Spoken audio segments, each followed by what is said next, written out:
Preparing to live stream.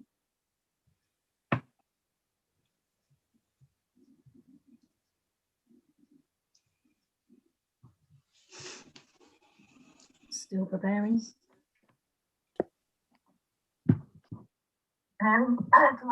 We are live now.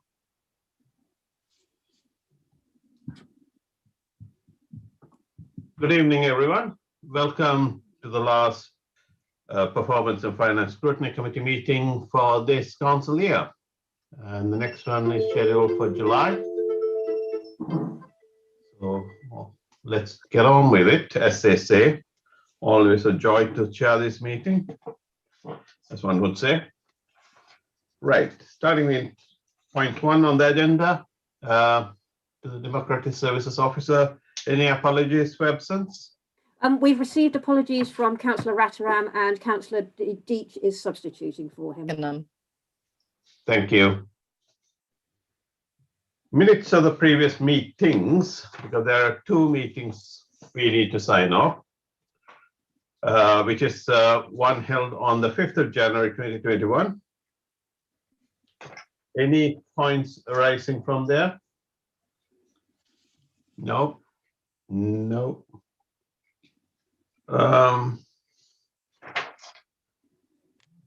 Anyone proposing? And a second. I need a proposal and a second, please. Thank you, Ms. Councillor Tapper. Thank you, Councillor Garrett. And moving on to the meeting we had on the 27th of January 2021. Anything on that those notes?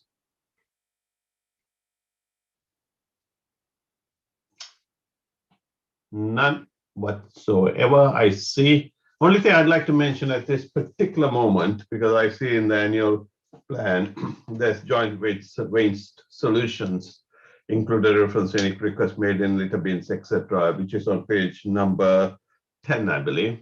I know it's not part of the minutes, but there seems to be a small issue recently regarding Amy's website. Maybe we'll cover it later on, but for the moment, I'd like to highlight that. But anything particularly on this minutes? If there is none, I need a proposer and a seconder, please. Proposed by Councillor Garrett, and a seconder, please. Seconded by Councillor Sarah Crook. Thank you. Moving on to declarations of interest. Anything to declare on the items coming up? Councillor Alloway. Yeah, thank you, Chairman. I just ought to declare, I think, item 8, ISO 9001. I do consultancy for ISO 9001 implementation and certification. And also I noticed the council's using the LABC or LBC, Local Building Control Approvals Organisation, of which the company that I do consultancy for actually certifies them. Okay. Thank you, Councillor Alloway. Could a point of order, please, Chairman? I absolutely love hearing Councillor Alloway talk, but I couldn't hear a word of that. So could I ask Councillor Alloway to sort his audio out, please? Thank you. I'm sure he will adjust his settings. Or you got a shout out to Councillor Alloway, one of the two. Nope, you have gone completely muted now. You're muted, Councillor Alloway. Okay, can you hear okay? Yes, thank you. Sorry about that. Loud and clear. Thank you. Okay. Councillor Mansfield. Moving on, Councillor Mansfield. Thank you, Chairman. You mentioned just a moment ago your reference to joint waste services. Just to say, obviously, from the point of openness, I'm obviously the portfolio holder for that particular area. And if you're happy to, or if you wish to discuss anything to do with the joint waste services situation, I'm quite happy to have a discussion with you, at another time. And I'm also quite happy with your email today to pass on my details as regards any residents. Thank you. Okay. I think we'll have a quick discussion on it during this meeting so it's out of the way and we can respond accordingly. Thank you very much for that, Councillor Mansfield. Any other conflict of interest anywhere or declaration of interest? No. Moving on to executive portfolio update, places and strategy. Who is carrying that out today? That would be me, Councillor Malvagnam. Thank you very much, Councillor Jennings Evans. Of people, I was looking for you, I couldn't find you. There's too many blocks on the screen, I know. Good evening, Mr. Chairman. Good evening, members. Good evening, committee. Good evening, members of the public who are watching. As you know, we have circulated the review of the work for the places and portfolio, places and strategy portfolio for the last 12 months. Hopefully you've had the opportunity to read it and digest it, and I welcome any questions on that report. I've got my lovely team with me tonight who are able to fill in any gaps or any technical questions that I'm unable to answer for you. Thank you. Right. Anyone to kick off on this particular one? I'm happy to take questions. Councillor Tapper first. I can't see all, I must confess, I cannot see all of you on the same screen. So I need help from the officers if I miss out someone, please. Thank you. Councillor Tapper. Thank you, Chair. Yes, page 14, item 3.5, Japanese knotweed. This issue about who is responsible for Japanese knotweed seems to have been bounced backwards and forwards like pass the parcel between the county and the borough. Can we get assurance that the proper home for this has now been agreed between the two organisations, and that it is definitely the borough who is now responsible for the treatment of Japanese knotweed outbreaks? Yes, by all means. So Japanese knotweed does come under our green space contract. It's one of our most prolific weeds in the borough. It requires chemical injection. In the last year, it's taken 6 man-days to cover the SCC and the SHBC sites, because we do the work for Surrey County Council, and it costs about £1,000 a year to deal with. Thank you for that. Can I just follow up on that one then to say that I'm aware that there have been a prolific outbreak on Mindenhurst that had to be cleared extensively. It is quite possible that the consequences of the removal of that Japanese knotweed has resulted in an outbreak on Heatherside. And I've been fighting for this to be resolved for the past 2.5–3 years. It's still there and ready to break out again this year, as it does every spring. Could I ask you perhaps to take that one back and make sure that this is eradicated this time? I don't want this going on and on year after year after year. Could I then please ask you to email both myself and Daniel Harrison and notify us of exactly where this is occurring in Heatherside, and I'm sure the team will be more than happy to go out and look for you. Thank you very much. I will do that. Councillor Paul Ditch, then Councillor, I saw Councillor Wheeler, and then Councillor Garrett. Thank you. So absolutely delighted that the Lowman Road play area was refurbished, as are residents in that area. Long time coming, but we got there in the end, and absolutely delighted. So thank you to officers for moving that forward and assisting with everything with that, especially the sill contribution that we managed to achieve towards that. Also very happy to hear about Orchard Way. I know it's not my ward. I'm sure Dave Lewis is delighted about that as well. That's been a long time coming too, so absolutely delighted. There is a couple, though, of safety issues that have been raised by residents at the Lowman Road. They're not major ones, they're not major things, but I think they're little easy to resolve things that would really make everybody 100% happy, and that has to do with the gates at the Lowman Road play area, and they need some kind of spring return on them or something that keeps them closed so that kids can't get out. because it's right on the edge of a road there, so that the kids can't get out on their own, especially the smaller ones and mums with multiple kids, keeping an eye on multiple kids. So if that could be looked at, I think everybody would be 100% happy. Thank you. Absolutely. I've got no problems with that. If there's a health and safety risk, I'm sure the team will be more than happy to look at it and deal with it. Thank you. Councillor Wheeler, please. Thank you, Chair. It's actually a couple of points. One of it does go back to Japanese knotweed. So although we may be responsible for it, that doesn't seem to be the case if the Environment Agency needs to be consulted. So I've got a number of areas in Chobham.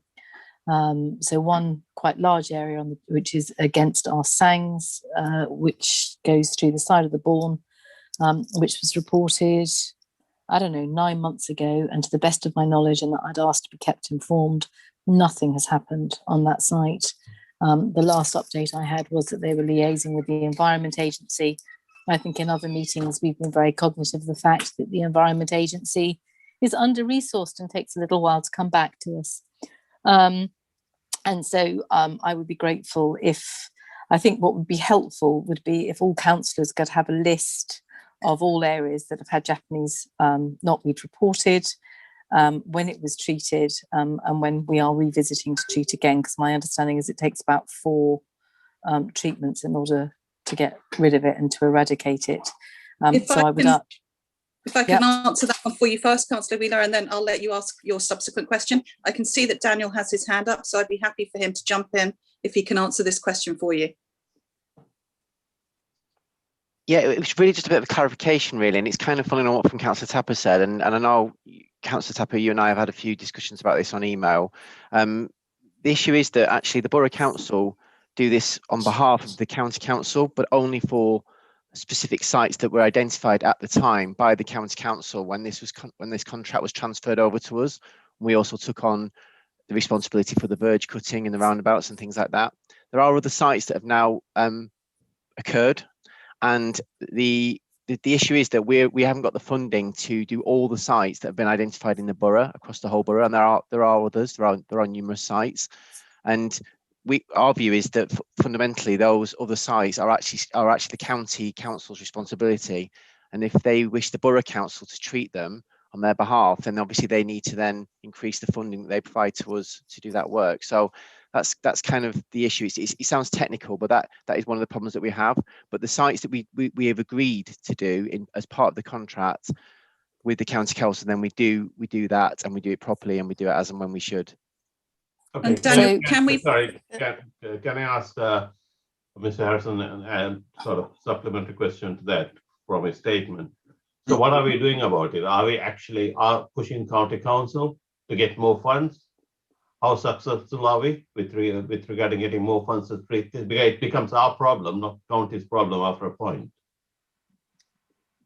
We are very much so, yeah, absolutely. And all complaints about those sites that are outside of the contract, we do absolutely direct to the county council. Okay, what's the success rate of getting money from them? Well, as yet, it hasn't been resolved as yet, but we are working on it. But sorry, carry on. So I was going to say, sorry to interrupt. If I can go back to my original point, then, if we could, as councillors, please have a list of all sites where Japanese knotweed has been reported, and the status on those sites. So whether it's we're waiting for no funding, or funding and we're dealing with it, because I think at the moment what isn't clear is from the response from Councillor Tapper's question was that the borough is responsible for it and we're dealing with it, but it would appear that the borough is responsible for those bits that were reported at the point that we took the contract over, and anything new is being kicked into the long grass and being bounced between borough and county, and presumably the Environment Agency as well. The area that I'm actually talking about, not only is it on the edge of the River Bourne, which when I appreciate it goes underground, but it will spread, and it's spreading directly onto our sangs land. So it will become a problem, and it will be a bigger problem if we don't deal with it. But I think it would be helpful to have an extent to the problem. And I would request that as a committee, we raise this to the executive to ask them to escalate it to county in terms of contract management, because it isn't acceptable just to have the problem sitting there, getting bigger every year and every month. No, If there could be support for that, yeah, Sashi, I don't know what the process is. Okay, thank you for that, Councillor Wheeler. We'll make a note of it, and P&F will pass it on to the exec on that point itself. That's extremely valid point. I'm of the opinion none of these should be kicked in the long grass at all. I mean, so a point of order. Do we need to have a resolution to escalate this and make that report back to the executive rather than just sort of leaving it as an informal thing? I'm looking to the officers for support there, please. Would you like me to come in there, Chair?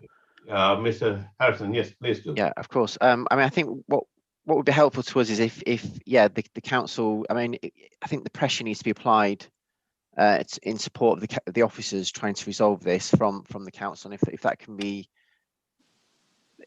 carried out, that would be helpful to us, because it is a problem. And as Councillor Tapper will know, I have taken the county on many times on a lot of issues along these lines. There's other issues around flooding and things like that, but I think it always helps if we have more voices added to this. I hear what you say. I think in which case I think we should pass it to the exec to deal with. Can we have the process for that, please?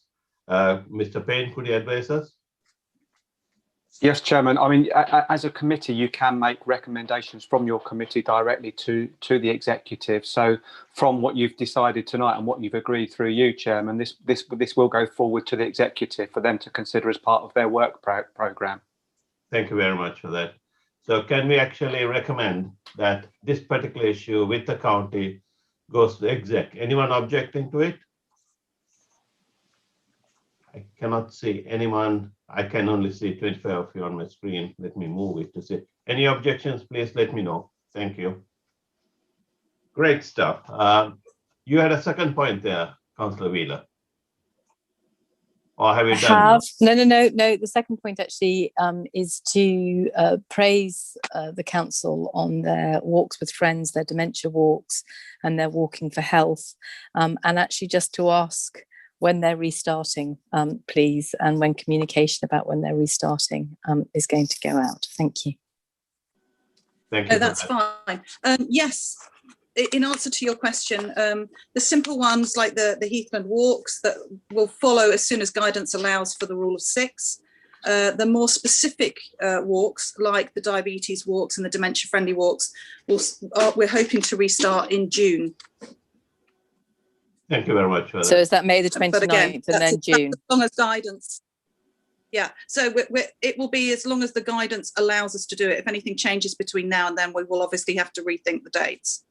Thank you. Thank you for the reply. Thank you. Councillor Garrett, your turn. Thank you, Chair. I've just referenced the leisure centre. Really, it's great to see that it's still on target, and even more importantly, is on budget. I've just got a few questions, really.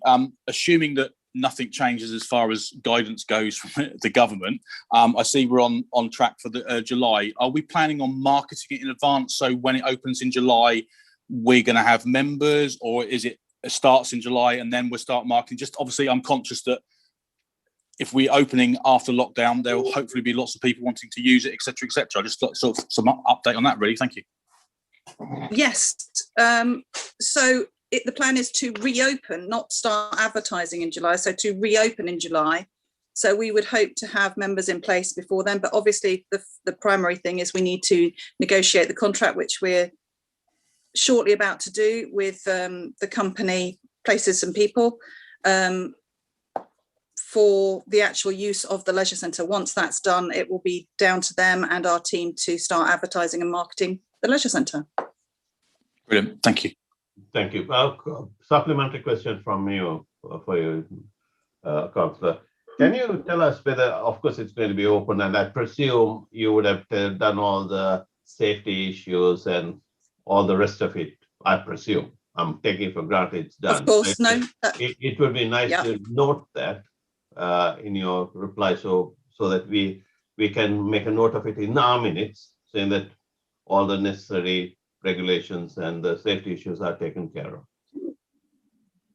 Oh, of course, we wouldn't be allowed to open if we weren't following COVID guidelines and also all health and safety risk assessments. Thank you very much. I thought as much, but I want to make a note of it in our minutes. Thank you. That's fine. Right. The next is I saw Councillor White's hand up when I moved the screen. Councillor White. Thank you, Chairman. I've only just figured out how to put the actual raised hand up, so I do apologise. Overall, I think the report is quite a positive report for the borough, and I feel that we should be shouting out a little bit more about what we're actually doing in our borough, and so a little bit more flag waving from us as a borough council would be rather good. What I would like to comment on is 9.5, which is to support our most vulnerable residents. Apparently a leaflet went out to them to advise them how to keep fit and keep active during the pandemic. Can you tell me, please, Councillor Jennings-Evans, how many people that reached, and is that something that's going to continue? Yes, okay, so the leaflet went out via post to just under 1,800 people, vulnerable residents. This had a cost to us for postage and printing of approximately £1,100, and it's then had feedback and follow up through our welfare calls through our team to those vulnerable residents. Thank you for that. Councillor Tapper, you have your hand up, and then Councillor Galliford, you have yours. So Councillor Tapper first. Thank you, Chair. Yes, I'm also interested on a couple of items on the same page 17, 9.2, 9.3, 9.4, with regard to statistics regarding the reduction in inactivity within our communities. And it refers to an active lives survey, which appears to be the source of the information that's contained in the data table in item 9.3. I confess I don't recall ever having heard of this active lives survey. Can you tell me how this is advertised, how the people who actually complete this survey are chosen? And is it truly representative of the community as a whole, or only a very select subsection of that community? Thank you. I think I can partly answer your question, but then I'm going to call on Ben for the more technical aspects of it. So we use Active Surrey, we use Surrey Sports Board, and we also use people like Sports England to put together the strategy from their surveys that they do nationally. And we incorporate those into our physical strategy. Now, we were about to bring our physical strategy to council in April this year, but obviously with the effects of COVID, the impact that that's having on our communities and our residents will need to be assessed so that we can readdress the physical strategy moving forward to make sure that it's more complementary to the needs of our residents at the time. But Ben, do you have anything further you'd like to add? Sure, thank you, Councillor Jennings-Evans. Yeah, just to elaborate on that a little bit further. So as Councillor Jennings-Evans touched on, so the survey is run by Sport England, so kind of the national governing body effectively for sport across the country. And it goes across to everybody across the whole country. And it's normally around sort of, I think it's about 2,000 residents per local authority. And it's done on it's based on postcode. And it's at random. So in question, it doesn't go to everybody. It will go to a portion of residents. So if you can see in the table, Councillor Tapper, you'll see in the second column along, it says respondents, and they aim for around 500 responses. So in relation to the table that's in this report, you'll see Surrey Heath had 561 respondents, and that'll be, it's 18 plus. But other than that, it's a kind of it's a cross section of the community, if you like. So there may be some people in their 20s, there might be some people in their 60s and 70s. There'll be a range of socio-economic groups, etc. So in answer to your question, is it completely representative? Probably not. But in terms of the data that we have available to us, it's the most accurate data that we're able to get our hands on. And as Councillor Jennings-Evans said, that it kind of underpins a lot of the work we're trying to do with our upcoming physical activity strategy. And there will be more information coming on that in the coming months. So, and I'm more than happy to pick that up with you outside of this meeting if you'd like to know a little bit more. Thank you for that. I appreciate that. Mr. Sword. Right. Next was Councillor Galliford, after that Councillor Perry. Thank you, Chair. Well, I know that Councillor Tapper is a runner, whereas I'm a walker, so he actually got there first with that last question. It was exactly what I was going to ask, because there's absolutely no, I've not heard of Active Lives either, and I was looking on our website for it, and there's no link at all.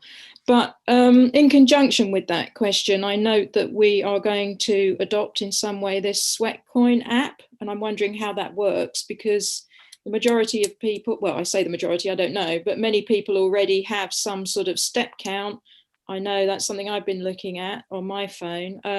So I'm just wondering how we're expecting that app to be adopted by people, whether the data is fed anywhere so that we can, we can get statistics from it. How is that going to work, please? Yeah, by all means. So for those who don't know what Sweatcoin is, it's a physical activity campaign that we hope to undertake for at least six months. It's a digital tool, a free app that promotes physical activity and reduces health inequalities, hopefully. You download it, it tracks your steps, and those steps are then converted into sweat coins that can be spent on products, services and goods in your local area. So we had hoped to have it out already. However, again, with COVID, sweat coins themselves were reluctant to launch it yet, because of course, if you're earning points and you want your prizes, and if the local facilities and providers aren't there or open or able to perform that service, then they've asked us to delay the launch of the product. So you could, for example, earn enough sweat coins to get yourself a coffee in a local independent coffee shop, or you could save up and get yourself a pair of trainers in a local sportswear store. So as I said, it's a free app that's downloadable, and I have no doubt that once we're ready to launch, it will be over social media and on our website, ready for people to discover. So do you mind me just coming back with a secondary question to that? No. If it's free to the user, but they gain these benefits from it, hopefully they're not going down to the local cake shop thereafter. But who is, where is the money coming from to provide those gifts? Well, that's down, I guess it's a quid pro quo. It's creating services and creating business for the businesses that are acting as if you earn the coffee, it's a free marketing for those people. It's a national platform, and we will be getting a customised version that's suitable for Surrey Heath. So it will be local offers and initiatives. It's going to cost us £2,100, but we've already secured, so it's backed up by external funding through Sport England, which tackles the inequalities aspect of the health. So most of the cost to us will be offset. So really, it's just about raising awareness of local businesses and getting footfall into them, so that hopefully people will continue to use their businesses and services. Ben, if you wanted to add anything? No, I think you've been quite eloquent there, Councillor Jones-Evans. It is mainly around it's advertising. And just to come back to your point, Councillor Galliford, absolutely, the point you just made there around you do the steps to get the sweat coins, then you go and get a bit of cake with it. That's kind of not the idea at all. So it is meant to be around a lot of healthy incentives. So again, it is much more kind of, outdoor activities or those sort of like those healthier choices. So the example that Councillor Jones-Evans just gave there around, whether that's discounted things within a sports shop or something like that. The idea is it's kind of full circle. So you're encouraging people to be active, and in the process of being active, they're earning more rewards to be more active, if that makes sense. And the point you made around data collection, yes, absolutely. That's one of the main reasons why we want to work with Sweatcoin on this, and we're hoping that it'll give us some really useful insight that we can use on a much wider basis. And again, without kind of trying to oversell it too much, again, that'll be a feature within our physical activity strategy, which is hopefully coming a little bit later in the year. Thank you for that. Councillor Perry. Thank you, Chairman. 3.2 makes mention of the green space team have responsibility for looking after our trees locally.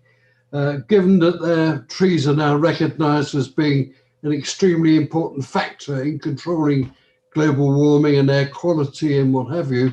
My question is, what are we doing to educate our members of our community to the importance of that and how to best take advantage and improve the impact of trees? I noticed lots of comments about wildflowers and long grass and what have you. There's no mention of any action regarding tree. Well, we have our Surrey Heath tree wardens that do a lot of work in our communities, and they're absolutely fantastic. So they often go out and give advice or help with local community groups who have issues with trees. I know that they came along and did work on the Turf Hill site in preparation for fighting the Esso pipeline. So they do excellent work. And you're right, we have excellent wildflower verges at the moment and sites, and that will increase in the future. What I would need to go back to the tree wardens themselves to see whether they are actually going to do anything more than they're currently doing, or whether there's capacity within the team for us to develop that further. Yes, I'm aware of the tree wardens. I'm a member of their society. My question was, what is the council doing about it? I think we could be doing things like putting up signs in wooded areas explaining to the public how the trees are actually helping them improve air quality and what have you, and just generally being there to support people who are interested and that could take action in their own gardens and public spaces, what have you. We could do more, I think. Yeah, I take that on board, and I'm sure the team will take that back, and we will look at what can be done. Thank you for that. Councillor Garrett. Just a very quick point, Chair. Thank you. Reference Sweatcoin, not wishing to go back over old. I actually am a user of Sweatcoin. It is a free app. And as in answer to Councillor Galliford's question, it links with your phone stepping, it links with your iWatch stepping, it links with any other stepping pace you have. So it links back into the app and it stores them. If you do, but there's bonuses where if you do a certain amount of steps in 20 minutes, you get double the amount of points. So it's all very much leading you to doing more activity. Hence the reason I'm using it, because I need to be doing more activity. Certainly there is advertising on it, which is obviously one of the ways it gets its funding. But yeah, it's certainly free. It doesn't cost anybody anything. And if people are doing walking anyway, then I think it's a really good thing that we're doing. Thank you. Thank you for that. Thank you. Perfect. Councillor Adams. Thank you, Chair. It was just really to follow up on Councillor Perry's question regarding the education of some residents in regard to the importance of trees and the Surrey Heath tree wardens. They do spend, well, in normal times, they do spend quite a lot of time travelling around various different schools, and they give talks to children about the importance of trees as well as the good work that they actually do in the borough. Thank you. Yes, that's very true. Go on. Don't forget, we're also waiting to launch the education centre in the Lightwater Country Park that was renewed. So that will be fantastic, because that's huge educational services that we can offer to school children and members of the public, and our rangers will be available to them to answer all the questions on trees and wildlife. Thank you. Any more questions? If not, the chair is going to take the privilege of asking a few questions. As per usual, I'll do it last, unlike the other chairs. By all means. Okay, a couple of things. I'm a passionate cricket follower and have played cricket. We got cricket pitches around, and there have been complaints that our cricket pitches are not up to scratch. Can somebody answer as to why that is? I'll ask about three of them in one go, so you can come back to me one after the other, if you may. And also public toilets facilities. I have been informed, again, is anecdotal, that these toilets, public toilets, are not up to scratch. Are we willing to spend any more money on it? And thirdly, it's all to do with finances. Now, possibly Mr. Horn will maybe able to help you on this.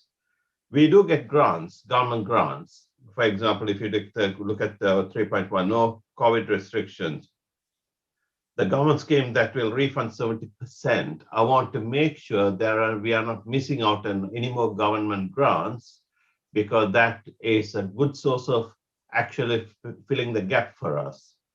Maybe you can answer all three of them, please. I'm going to ask Ben to jump in with the cricket pitches because he'll know exactly how many we have. I'm not sure how many we do have that are owned by Surrey Heath. Without playing hot potato, I wonder if Sue might actually be better to answer that one, if that's okay, Sue. Right. Good evening, councillors. The cricket pitches, in terms of standard, because they're multi-use sites, you do have challenges with keeping the maintenance of those pitches tip-top all of the time. If they're privately owned, it's much easier to keep on top of those standards because you'll be aware that on some of the sites we have football, and then as the football season finishes, we then move over onto the cricket season. A classic example of that is at Frimley Lodge Park, for example. But the renovation work is ongoing, and with the change in contractor, we are promised a higher standard of renovation work. So I'm hoping to answer your question that those standards will improve on those cricket pitches. Okay, for the what you're saying fundamentally is that standards are not up to scratch. So what I hear is true. Am I right in saying that? And I'm also, I know Mr. Councillor Bates is itching to talk about cricket in a minute. So, but we know Councillor Bates have played at the cricket pitch in the town centre, near the town centre. So have I. That pitch I understand is unplayable now. So I think it's probably fair to say that if you have a multi-use pitch, it's obviously going to be much harder to keep up the standards because you've got mixed use on there. Whereas, as Sue said, if you have a private pitch, it's much easier. It's solely for that purpose. It's much easier to keep it in a much better condition. I'm sure the team do everything that they can to ensure that it is suitable for play. And if it isn't, then I would hope that the clubs that use them are making our team aware that there needs to be further maintenance. Okay, thank you. Well, Councillor Bates, if it's to do with cricket, you can please ask a question. If not, I'd like to ask them to answer the other 2 points. Yes, thank you. I wasn't expecting to speak on this item, but I do play cricket, as you rightly said, and I have played on 4 of the council pitches. Frimley Lodge, I haven't played in the last year, so I didn't play last season, but I can give you a quick report on the 4 pitches. Frimley Lodge is very good, actually. I have no problem with that. I think it's a good quality cricket pitch, well liked, well used, and it's no problem at all. Frimley Green, I would probably say average. I've played there. It's okay. It's obviously not the primary ground, but it's fine. London Road Rec is dangerous, and I have had that reported to me. I know of clubs that have refused to play there because of it. And it's not just the pitch, it's also the concrete around the outfield, the walking around and stuff like that.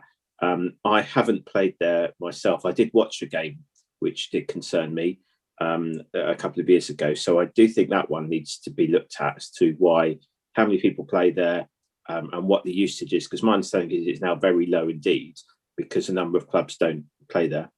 And the one I generally play at, which is Watch It's, which is up and down. I'm greatly disappointed that the council took away the pitch by the rugby club, because that was actually a very good cricket wicket. But I understand there were complaints, and that was then moved to the other side. And that isn't as good a pitch in my personal opinion. So I'm speaking as a player rather than as a councillor. But yeah, certainly there is a need to look at the maintenance of that. But they are roped off, or they have been roped off. So it isn't really just a matter of other people using it. But so it is a real mixed bag, if I could just let the portfolio holder know that. Well, thank you for drawing it. Thank you for drawing it to my attention, and I'm sure I will chase the team to make sure that things progress and these can be looked at. Thank you for that, Councillor Bates. And if you can kindly answer the other 2 points, Councillor Jennings. So public toilets, we have 12 of them in the finance. Yeah. Yes, so public toilets, we have 12 of them, and they are regularly maintained. I know that the Bagshot toilets were recently repainted. You do get the odd vandalism, or I've noticed toilet roll theft from the public toilets themselves, which does happen. But I'm not aware of any complaints that we've received about the state of the public toilets. Okay, thank you for that. And on the finances, I don't know whether Mr. Horn would like to help you out on this.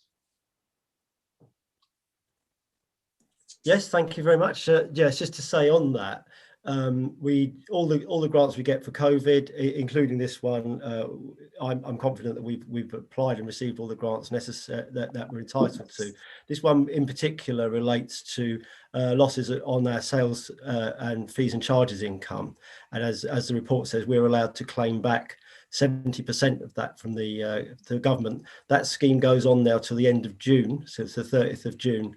After that, as far as we know, there's no indication that the scheme will be extended any further, but certainly we have been claiming back all that we're entitled to. Thank you. Thank you, Mr. Horn. I hope you don't mind me asking Mr. Horn directly, Councillor Jen Evans. No, not at all. Thank you. Councillor Alloway, you have your hand up. Yeah, thank you, Chairman. Just on page 19, paragraph 9.16, and the last item there on that fully pointed list, just like to ask if the use of Gordon's new sports hall and facilities have been included in the provision of netball. And secondly, I'd just like to mention that in 2 weeks' time, West End Parish Council will be delivered its multi-use games area, which includes netball facilities. Ben, would you like to step in? Yeah. Or Daniel? Ben, No. go ahead, it's fine. Yeah. It's fine. Yeah. No. Thank you. That's a very good point you raise, Councillor Alloway, around Gordon's. I think sometimes the problem with Gordon's from our previous experience with working with them is that there's not a lot of community availability there for certain sessions, so availability tends to be the problem. But that's a really interesting point, the second point you raised around West End, so that's taken on board. Thank you very much. Thank you. I would just say that by planning conditions, they have to make those new facilities available for the community. Okay, if there are no other points, I'd like to move on. Agenda item 5 now. Support and safeguarding executive portfolio update. And who is going to do that one? It's me, Mr. Chairman. Yes, indeed. Sorry, I've just got a tickle in my throat. Just had a grandson panic, so that's children always have to come first. Good evening, everyone. Thank you for the invitation to come to this meeting. It's just a couple of things, 2 or 3 things I'd like to highlight. I'm sure you've all read the papers to a great extent. I hope you haven't digested them. You've had your dinner beforehand. COVID-19 scheme, we awarded 25 grants. These were allowed up to the value of 20,000 each. We had a DEFRA allowance, 40,922, which we awarded to the 2 local food banks in October. Because we already remember Surrey Heath Prepared, all 109 days of it, which I think the officers worked extremely hard. Many of the members here also helped with that. The COVID champions, there are now, which was introduced in January 21, it has 33 champions. We meet for a webinar every other week. It's really interesting, and it helps to dispel the misinformation about who should have it and who shouldn't have it. So we're just trying to encourage people and to share information and to encourage other people to actually have the vaccination. The community fund grant scheme was reviewed in February 21, and it's being retained to offer support to our local community. Unfortunately, there was only one community fund grant applied for this year, and it was actually a revenue grant, so it was rejected. But disappointingly, there were no other community grants applied for. But I think this was obviously a case because in the past we've given them to, for instance, Windlesham Field of Remembrance, Heatherside Community Centre, different church halls and what have you. So, and of course, there's no meetings have been held. We haven't been able to support those. Surrey Heath Lottery has been a great success. It's got 63 local good causes. And in November, we had our first winner, which was £25,000. Since then, a £2,000 win, and last weekend someone won £250. So, which is it wasn't me, unfortunately, but it's a great way to support a local organisation and also have the chance to win something. Poverty Working Group was formed October, November, and it's got varied membership with lots of local organisations, the Citizens Advice, Clinical Commissioning Group, etc. There will now be an all-councillor, I think it's believed to be called a summit, on Monday 29th of March, which everyone is invited to so that we can share ideas and just see where we're going really throughout the borough.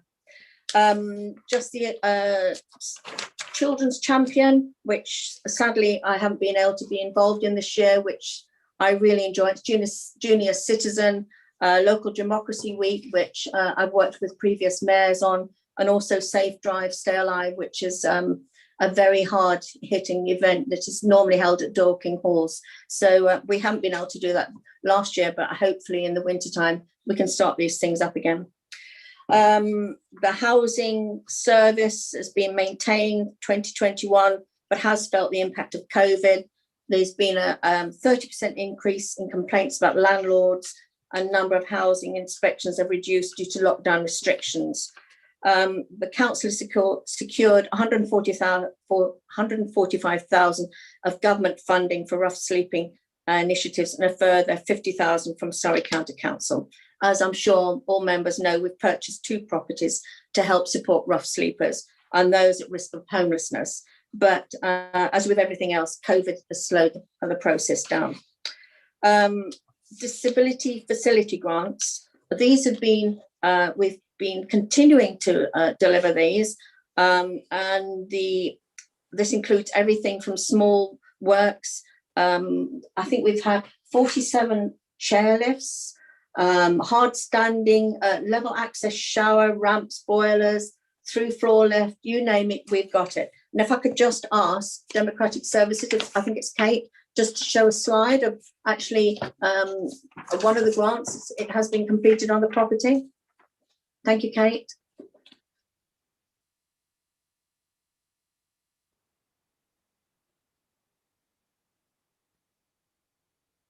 As you can see, how this has been extended. I haven't seen the property. I vaguely know where it is, but obviously, I mean, what an amazing difference it makes, doesn't it? And this, of course, enables that person, that disabled person, to actually stay at home rather than, leave their home, but they can cope. And I think it's an incredible thing. And I know Mrs. Rickard and her team work very hard. I mean, it's just stunning, isn't it? Whereas normally, if that person had the bathroom, apart from the fact the lights hanging off the ceiling, I mean, they wouldn't be able to stay at home, but this does enable people to stay at home, which I think is brilliant. Thank you very much, Kate. Family support, the service has continued. Then again, we've had problems with COVID-19, and but now the team have had their vaccinations, so they are able to go in. And I think because it makes such a difference to actually going into a house, because you can see actually what the family, what is happening within the family, because on a doorstep, you can't tell. Whereas if you actually go into that house, you're sitting on the sofa and you're talking to someone, you can see what the condition of the house is, what their interactions are with the family. So you actually see what is happening. But that is, we are recruiting qualified staff. There is a challenge for that, but we are recruiting qualified staff to help with that. And the other thing is refugees. We are obliged a resettlement program, and we expect this to resume in the autumn. So I've just lost my page. I think it has been difficult. We have had help from various other partnerships, but I think the thing is, because it has been homeschooling children, with the language situation on laptops, I think that has been difficult. But I think what we have done, the families have got together, they help support each other. I know the Faith Forum have helped them as well. They've been very enthusiastic, and they all get together, to support each other. And they want to be part of the community, but it has been difficult finding accommodations because not all landlords are quite so accommodating. But I hope that gives you just a little bit of an insight. Thank you very, very much, Councillor Hawkins. Councillor Victoria Wheeler first. Thank you, Chair. It was actually just coming through on a couple of points.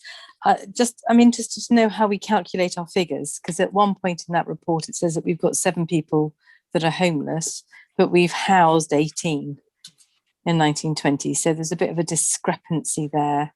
So we gave temporary housing due to COVID to 18 people, but in the report of people that are sleeping rough, there's only 7.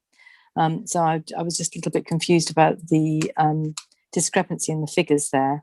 And the other one, sorry, apologies for interrupting. I'll have to ask Mrs. Rickard on that. All right, lovely, thank Obviously, you. she is the expert.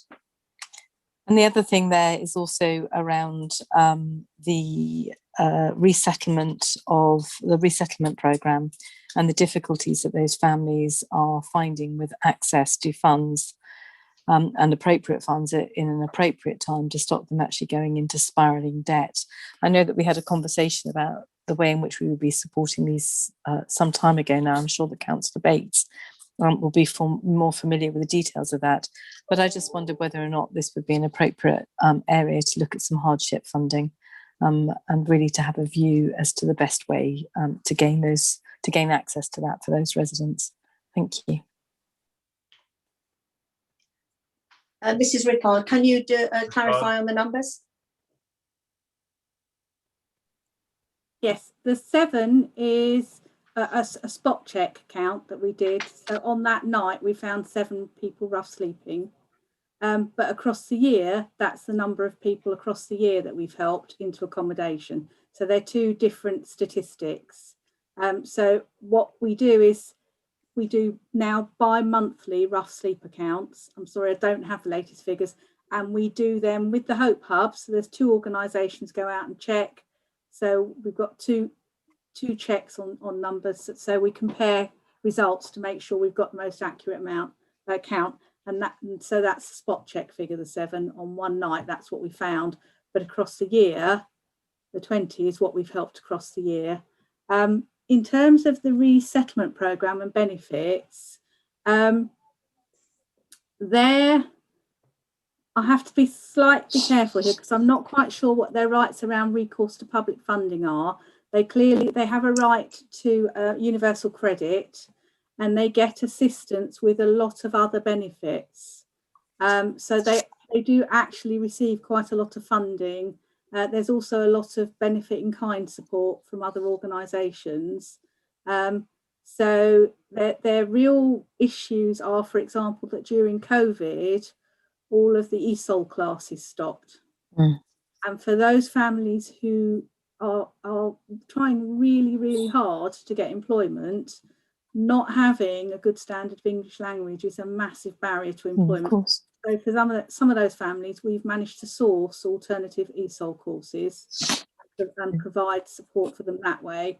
The other things that they have difficulty with are, for example, things like access to laptops. And so we've managed to source access laptops for the children because they couldn't access virtual learning. So though it's not necessarily money precisely, sometimes it's about making sure that support is available. And the COVID lockdown means that these families in particular have been at risk of isolation. And so we've tried to put in additional support, but also the community, the refugee community, has an incredible support network amongst itself and with other local organisations. So between them all, they've received the support they need. And in a way, that's more important than funding for that community at the moment. Thank you for that. Really. Thank you. May I just come back very quickly, Chair, if I may? It's just a very first quick point. Firstly and foremost, I don't say that I think as a borough we're very kind, and I think that we do try really hard as a borough to do the right thing by residents, however long they're with us. Just with the rough sleeper count, if we are aware of rough sleepers outside of Camberley, should we make the borough aware of that if those people are not necessarily coming to you for health and support, so that we've got the right number in the count? Because I can certainly think of that at a moment in time when you did your rough sleeper count, the rough sleepers that I was aware of in Chobham probably wouldn't have entered into those figures, but they did come into your figures when we were looking at rehousing. The answer is yes. Please make us aware of them.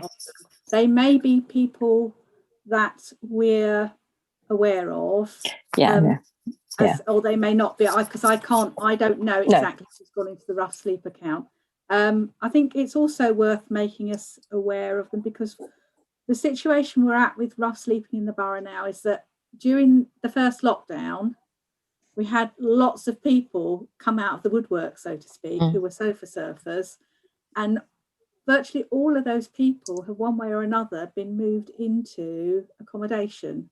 And what we haven't seen in the second lockdown any big increase in rough sleeping, and we haven't seen any sofa surfers. We've only got one person in COVID-19 accommodation at the moment.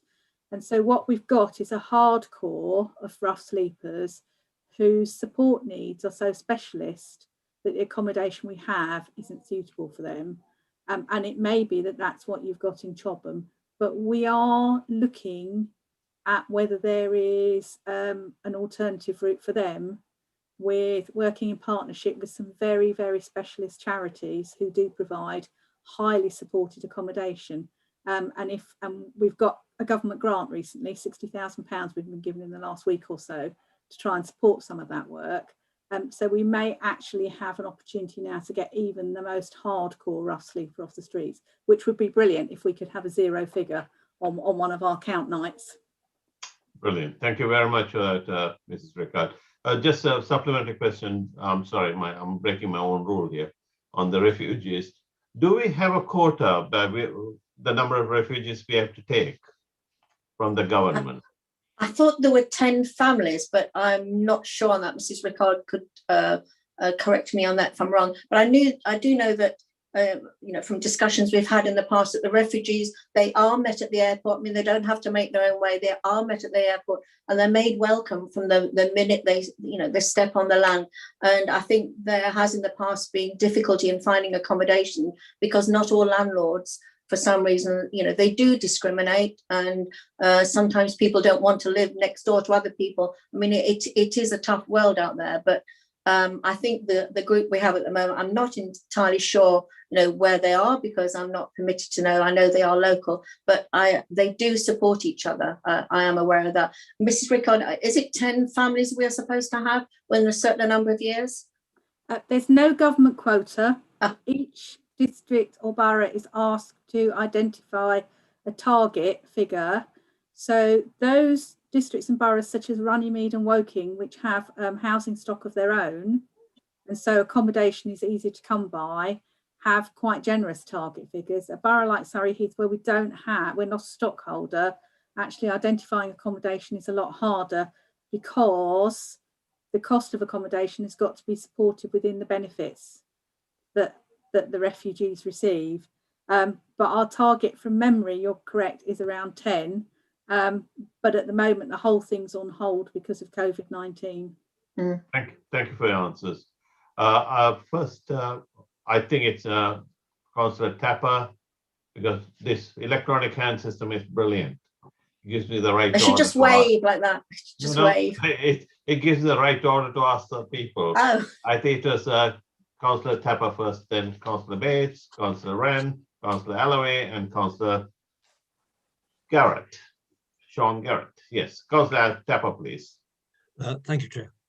Yes, I just actually a very brief comment before I go on to my question about what we've just been discussing. Just to remind everybody that the council itself does not have to be the sole source of funding for things like laptops for children. I am a trustee of Friendly Fuel Allotments that made a £50,000 grant available for the purchase of laptops.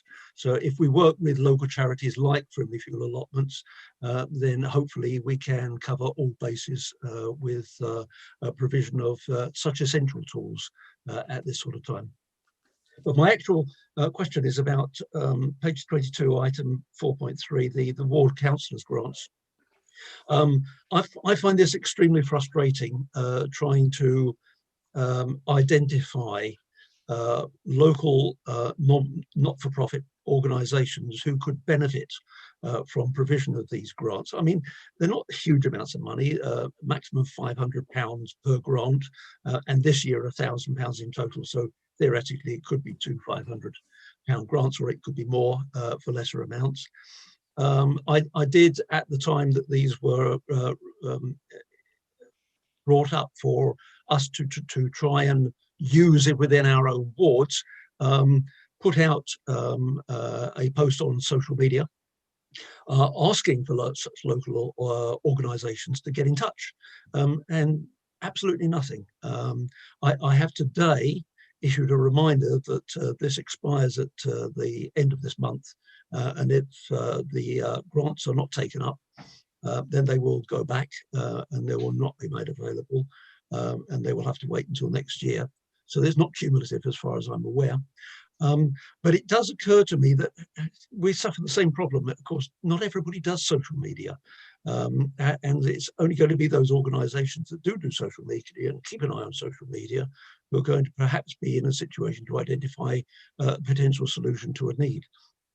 So it does bring up the question of the rollout of the community notice boards. I know this is being rolled out right across the borough.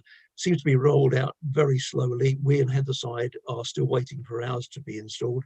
Is there any way that we could speed this exercise up and that we could get these notice boards installed sooner rather than later, so that we can cover this sort of base and make sure that our community are aware of these sorts of facilities being made available to them, and not have to rely on social media? Thank you. Thank you, Councillor Tapper. As you rightly say, friendly fuel allotments have helped enormously with laptops, and I believe it does say in the poverty paper, if I'm not incorrect, I believe it says there that, I think it says on there, I've seen it somewhere, that they have helped. And having been a member of the friendly fuel allotments some years ago, I know a great charity they are. They do an inordinate amount of good. Just on the, you're asking a question about the grant scheme. The money does not disappear. The money that is left over will be that if you spent £400, the extra money, the money that is left will be rolled over. So that money is not lost. Okay. So as far as notice boards, that's not me, thankfully, but just to give you an idea of what people have actually applied for, I've got a list here. One organisation has applied, or one councillor has asked for fire extinguishers. Two councillors got together and asked for a replacement of a boiler. They actually shared it, which then it has to come to the leader and myself just for approval. It's just so we don't sort of duplicate things.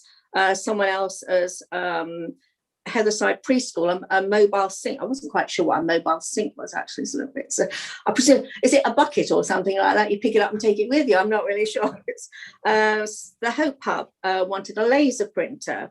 What else? Assist with rent and haul of a kitchen at the Windlesham Over 60s Lunch Club. So someone else, the Chobham Scout Group, towards oven and redecorating the kitchen. Windlesham Field of Remembrance, football pitch renovations. I mean, there's so many things, and it is difficult because, as you say, not everyone is on social media or wants to be on it. And I think, once people can start getting out and about, then perhaps you could put a notice in your community centre or in the church. If you contact Larry Bain, I mean, he is a font of knowledge, that man, and I'm sure he'd find a way of spending money. If anybody can, Larry can. I know him quite well. So, I can, that's just a suggestion, but the money isn't going. It's not been taken away. It is being rolled over so that, that is added on. So have no fear, that will not disappear. Okay. Thank you for that, Councillor Hawkins. I must say, I mean, your idea of notice board is fantastic. The problem is we don't have any. That's a different thing. That's not me, I'm afraid, thankfully. If anyone would like to give me theirs, we'd be very grateful. We've got loads. What, notice boards or money? No, loads of applications. Oh, I thought it's notice boards. Okay, thank you. Councillor Bates. Thank you. Yes, I did want to go back to the Syrian refugee families. And I have to say, I can remember when this was discussed some years ago, and I've just looked it up. We actually agreed it as an executive on the 21st of January 2016, but that was the 10. that was decided, but the initial discussions took place a little while before then. And I can remember actually at the time that there was some scepticism by a number of members, but the then leader did agree to accept families despite the challenges it had. And I'm absolutely delighted that we did. It was absolutely the right thing to be doing. These families are desperate. They have little other than the clothes on their back. In many cases, the situation in Syria was dreadful. And no matter how bad some of the family situations we have in Surrey Heath, to compare it with the Syrian refugee family is not appropriate in my view. And I'm pleased that we do that. But I did want to just highlight two things. Firstly, I wanted to echo the thoughts of Mrs. Rickard regarding the wider community groups that are giving support, because that's true. They have been, churches have been, not just in Surrey Heath, but in Guildford as well, and in other parts of Surrey. And it gives a good opportunity to thank people for that. But the wider comment, which is in the report that's before you, in I think it's paragraph 1110, is the rather concerning comments regarding the government. I'm not making a political point, but just the process issue here of people failing to understand at government level that there are procedures in place that don't appear to be understood by officers, not our officers, but officers at the DWP or elsewhere, and that's just not acceptable. These are highly vulnerable people who deserve our help. And so we have fortunately had a couple of meetings recently with Mr. Gove regarding poverty matters. And I just wonder that those who may have his ear could perhaps draw this matter to his attention, because it doesn't matter what party is in charge. We can't have this. People must be given the right information. Our officers who are helping must be given the right information by other agencies. And I would gently ask that perhaps this could be brought to his attention so that this can be properly addressed for the people in need. Thank you, Councillor Bates. I'm not sure if perhaps as Mrs. Rickard is nearer to the DWP, she might get more, might have, well, I'm not quite sure what to say. She might be able to lean on them a little more, because we do. Okay. And the other thing was talking about the wider community. I mean, as I said, the Faith Forum, unfortunately, we haven't been able to have a meeting for a little while. But we had a meeting, the last one I went to was at St. Michael's Church. And I went there with Mrs. Livingstone, and the faith group there were absolutely amazing. All denominations together. And they were saying, oh, the refugees coming in, where are they going to be? What can I help? Do they need any clothes? Do the children need any toys? And they were all coming together, and they were so helpful. All they wanted to do was to help other people. And I think that is really heartwarming. And the communities, you'd think, perhaps some people don't want to, but I mean, it was just everyone coming together. And I think, as someone has said, about the different churches, I think people do want to help, but it's just that them being made aware that we do need help, that the refugees do need help. And I think it's a good idea. So, Mrs. Rickard, do you have anything to add? Not really. I mean, as Councillor Tapper mentioned, there's Frimley Fuel all at once, and they and other organisations locally have been incredibly helpful. And it's right across the spectrum of all organisations. So we're very lucky. Thank you very much for that, Mrs. Rickard. I see Officer Payne has put his hand up. I presume it's a technical thing, so I shall give way. All the others have to give way to him, please. Thank you, Chairman. It actually wasn't. It was just an update on the notice board. So I don't know whether you want me to update now. I can come back at the end on that one. I think you better come back later. Thank you very much. Okay, that's fine. We've gone off notice boards. Okay. Okay, in which case I'll put it on the chat. It's 8:10. Okay, so we still haven't finished section 5, and very clearly it's a riveting topic to go on about, and I've got about 6 more questions to come. I want a very quick hands up only. Can we take a break for 5 minutes, not 10 minutes, 5 minutes, and come back? Is that okay, or do you want to continue? Quick hands. 5-minute break. Off we go then. We so come was that back. 2015? Yes, 2015. 2015. Perfect. Okay. Thank you. Okay.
Are you on microphone, Sashi?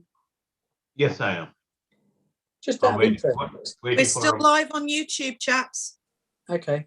Sashi, can you just have a look into why I was missed off the attendees from the January meeting? I will indeed. Okay, I did. Okay, definitely will do. Cheers. Thanks a lot. Cheers.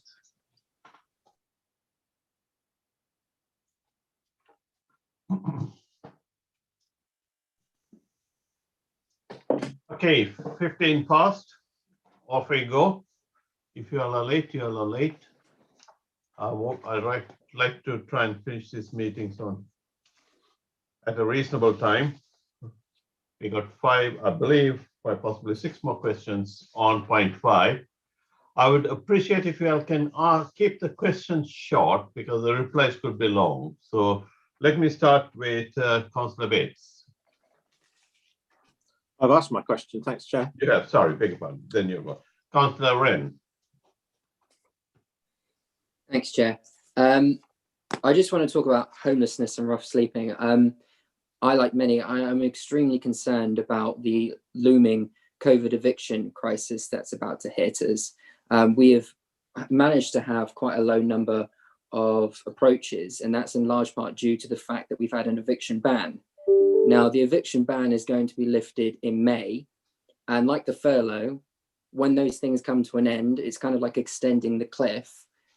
We're expecting quite a lot of evictions. So Shelter, the homeless charity, a fantastic charity, have predicted that roughly 1 million people are in arrears and 230,000 are in serious crisis of actually being evicted once that eviction ban is lifted. The reason I ask this is the preparedness that we have for when those approaches do rise, when eviction comes to an end in May, the resources that Hope Hub have for dealing with the looming approaches that they will see, and what numbers are we seeing at the moment? Do we know what we have in terms of rent arrears in Surrey Heath? And if we do know what those are we approaching them early to see if they need any financial support at this point in time? Thank you. Before you answer that, that was on my list to ask as well. So I echo what Councillor Wren said. Could we have an answer on it, please? Thank you. Sorry, I didn't quite get all the questions. You wanted to know how many we anticipate people will be rough sleeping or evictions. Yeah. So evictions, rent arrears. Yeah, or rent arrears, yes. I really don't know. I mean, sorry, Councillor Hawkins, and also are we prepared for it?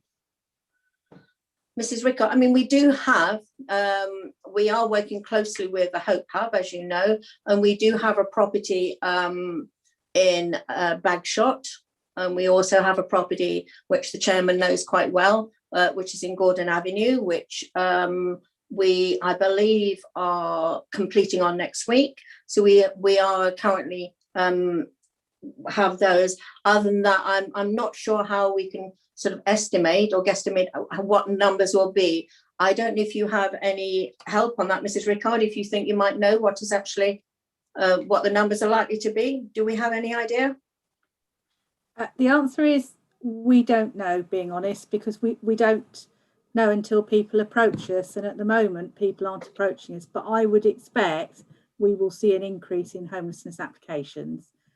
In terms of our ability to assist those people who are in immediate need, we actually have voids in temporary accommodation at the moment, so we can assist those.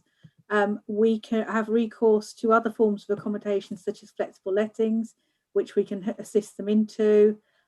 We also work with private landlords, so we have a social lettings officer, and so we actually can get offers of property off market.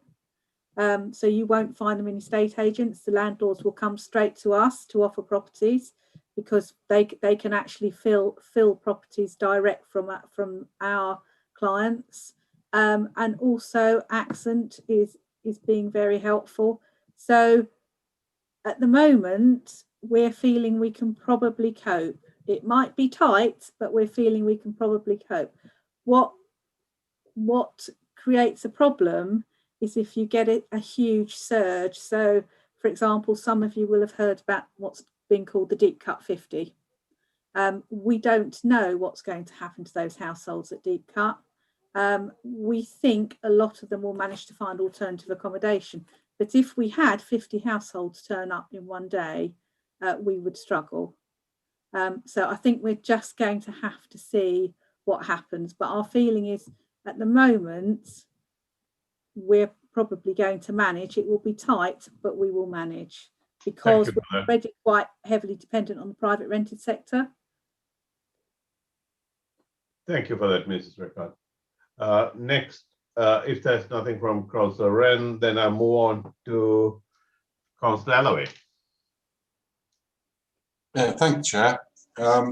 Just wanted to raise 2 points, really. The ward councillor grant, apologies, that's gone right over my head.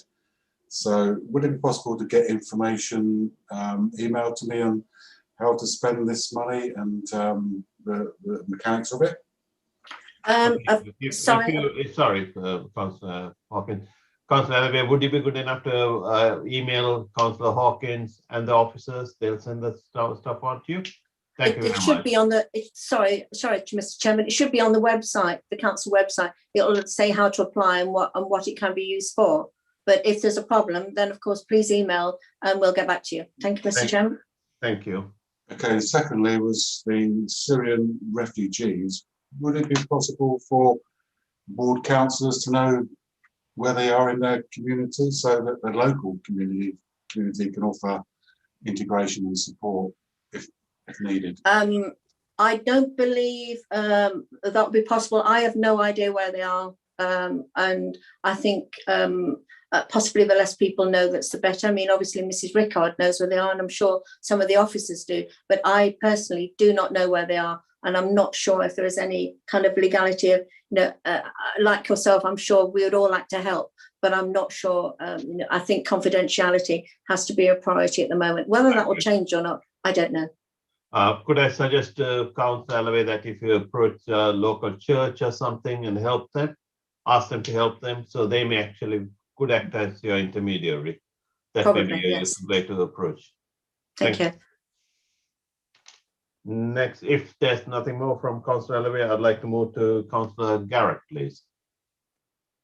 Thank you, Chair. My point will be just very quick as well. It's just going back to the poverty working group. Firstly, I'd like to thank the officers that are involved in this. A lot of time and effort has gone in. I know that from being chair of the group, and it's very much appreciated. All I wanted to highlight was reference 5.5. There is a meeting on the 29th of March at 6 o'clock, but there are only 23 councillors that have currently replied to the invite of 34. So guys, if you and girls, if you want to come along, please come along, because there'll be lots of information. And as we all know, there isn't just deprivation in the 3 areas that have already been highlighted. So please accept that invite and come along to the meeting. Thank you. You gate crashed my meeting, Miss Councillor Garrett. I know you're vice chairman, but come on, that's not a question. Put him up, Mr. Chairman. Tell him off. Can I just add a point to that? That was a good signposting, Councillor Hawkins. I would accept it. Can I just ask a quick question on that, or whether it could be to Councillor Garrett? I can make it, but to the people that can't make it, can a recording be made available, or an additional session? I am sure that there'll be no issue. Yeah, Officer Livingston's head shaking her head. So yeah, there'll be no problem. We can record that, Councillor Wren, not a problem at all. Thank you for that. Sorry, Sean. Sorry, Sean. All I was going to say, if there was any questions after that, Councillor Wren, I'm sure the officers or myself will be more than happy to answer them. So yeah, even if they can't make it, then we're more than happy to accept any questions. Thank you for that. Appreciate your help. Councillor Mansfield.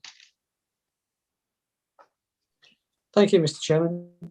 Yes, I suppose I just go back to what was raised by Councillor Bates. I remember and recall also being at that meeting with regards to the Syrian refugees, and just to outline, I agree with his and fully support his comments. I'm sure that many of us on either benches do this evening. Also, just going back to Councillor Tapper's point about notice boards. Notice boards are, I accept that not everyone is on the websites, etc., and notice boards are a host of information within the villages. But as a councillor, surely you would also accept that as a councillor, it's up to you as a duty to make sure that anything you wish your residents to know about, that is one of the best ways of actually updating your residents is by use of that notice board, because it is there, placed there by Surrey Heath Borough Council, as we fought for these notice boards, Scott, over many moons, and they're still there. But it's a very good way, it's a vital way of informing your community of any issues that you wish to keep them informed of. So, you know, I totally accept what you say, but you know, it's up to us as councillors, whichever party we might be, to make sure that they are maintained with up-to-date information. So, yeah, thank you. Thank you for that, Councillor Mansfield. Councillor Magra. I was just going to ask, with the Syrian refugees, could we have like a little sort of like training thing for a better understanding on it? Because obviously, I know that they obviously live in the town, but just like of what actually happens, like when they come in and stuff like that. Obviously, like when we've had the travelling and gypsy work training as well, I have a better understanding of it. So yeah, if that would be possible at all. Mrs. Rickard, I'm not sure on that. Mrs. Rickard? Yes, I mean they are treated like any other family and any other tenant. They're not treated any differently to anybody else. It's just that because they are coming into the country, they arrive with no support network. And so what our job is initially to act as their support network and start to put all those services in place for them. And to support so that they start. So we do things like we help them find their GP. We help them find their school for their children. We help them to get to hospital appointments, and gradually they start to be able to do those things for themselves. And then they don't need us anymore. And for things like housing, Councillor Hawkins mentioned early on, she mentioned the word discrimination. Can I say there has been no discrimination against refugees in this borough? Absolutely none at all. The problem we have had with housing is that their benefit levels are too low for us to source adequate housing for them within the private sector. And so we are dependent on registered providers having sufficient accommodation to support them. But it then means they're in direct competition with the most disadvantaged families in our borough for the same accommodation. That makes finding accommodation for these families very difficult, and that's been our biggest problem with accommodating them. But they don't have any other special treatment. They are families who are just being helped to integrate into society, but they are people who arrive very often with quite significant problems. And yeah, so it's just so sort of like just had sort of like a better understanding, because obviously coming from something where you have nothing coming in, and it was just so sort of like understood it a little bit more of like the help that we give, and that was all. Yeah, we basically find them somewhere to live. We integrate them into society. We make sure their children are able to go to school. We help them to get their healthcare appointments. We help them to integrate with other sort of local communities, local mosques, local refugees, and basically what we do is we start out by holding their hand, but over time we start to let go. Yeah. Because the aim is for them to become self-sufficient and to be able to go on to live independent lives. Okay, thank you, Mrs. Rickard. That's how they move forward. Thank you, Mrs. Rickard. Thank you. And it will be Mr. Payne regarding notice board, I believe. Yeah, thank you, Chairman. I have actually taken the liberty of just sending an update to the committee by way of an email, just updating on the position. There was a phased approach to the rollout of the notice boards. A number were cited as new notice boards a month or so ago, but there were a number that were held back as phase 2 because we needed to get permission from the landowners. So what I'll do is I'll ask the team to chase up on the progress of those, and I will ensure that we email all members an update on the position of those notice boards. Thank you, Mr. Payne. Appreciate that. And finally, is Councillor Tapper. I think you asked about so many questions. Can we keep this short, please? Yeah, no, it's just to brief Councillor Mansfield on the situation on the other side. The problem we have on the other side is we don't have notice board, so there's no chance of us updating it, and it will be updated when we receive it. But we, Councillor Tapper, I have made that point earlier on. So not very all the boards have notice boards, and Councillor Mr. Payne has actually updated us. Thank you very much for that. Right, moving on. If there are no more questions on section 5, I'll actually move on to the next section, which is going to be section 6, according to the numerical sequence. Thank you, Mr. Chairman. Thank you very much, Mr. Chairman. Oh, thank you, Mrs. Hawkins. Sorry, I should have thanked you. Number 6 would be finance update. Either it's Mr. Lewis. Yes, Councillor Lewis. Thank you, Chairman. I'll keep this brief. This is the third quarter outturn report for the financial year 2021. The headline news is the projected shortfall on the revenue budget has fallen from just under 1.4 million in Q2 to just under 1.1 million, a decrease of 300,000. The capital budget has seen a spend of 16.9 million with a further 700,000 already committed against a total budget of 30.2 million. Larger expenditure items are detailed in para 2.2. Treasury investments, we've just over 11.7 million in cash investments and 170 million in borrowings, which is made of 53 million in long-term loans, the rest in shorter-term loans. Members of the committee will notice there's a note attached to this section to say that in February, 25 million was transferred from short-term to long-term borrowing. It's not strictly part of the Q3 report, but as the question was asked at a previous meeting of this committee, it's been included to confirm that this has taken place.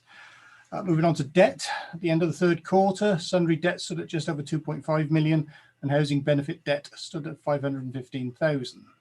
Annex A gives the summary revenue budget position for each of the various council services, and I'm happy to take any questions. Questions?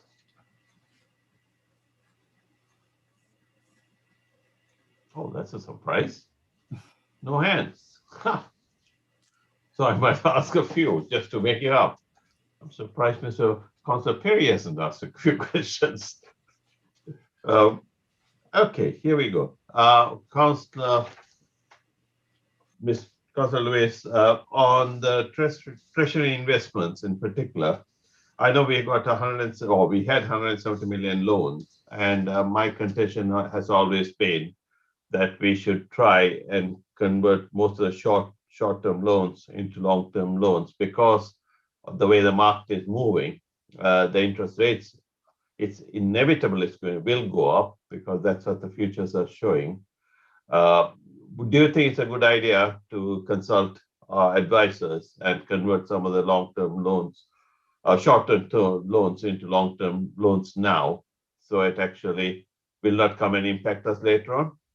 I do appreciate there are some cash reserves, but I'm talking particularly in terms of the loans. And also, I presume that you have had a conversation with Section 151 officer regarding the current investments or the loans we have actually taken from Phoenix.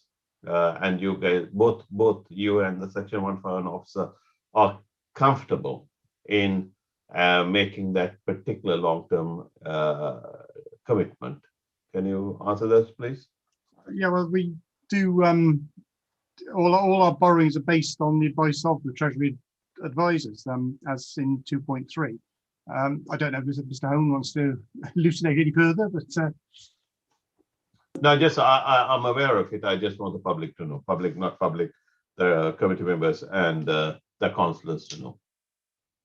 Yeah, if I may, through you, Chairman. Yeah, just to say, obviously, as Councillor Lewis says, we take advice from our Treasury advisors, and it is, as you said, the issue is about borrowing our borrowing portfolio between short term and long term. And there has been a view expressed by members since I got here in August that we ought to move from just turning at very short term borrowing and constantly churning that round to committing to some longer term borrowing and balancing the portfolio off. Of course, it all depends which way interest rates go, and to some extent we're not in the business of property, a commercial cash investment and borrowing and so forth. We just need to make sure that we're getting the best value for money for local people and making sure that we're keeping the money safe. And obviously that's a major priority. So obviously we make sure that we can afford to repay any borrowing that we take out. And there are very strict guidelines for that, which is in our Treasury strategy, and we do follow that.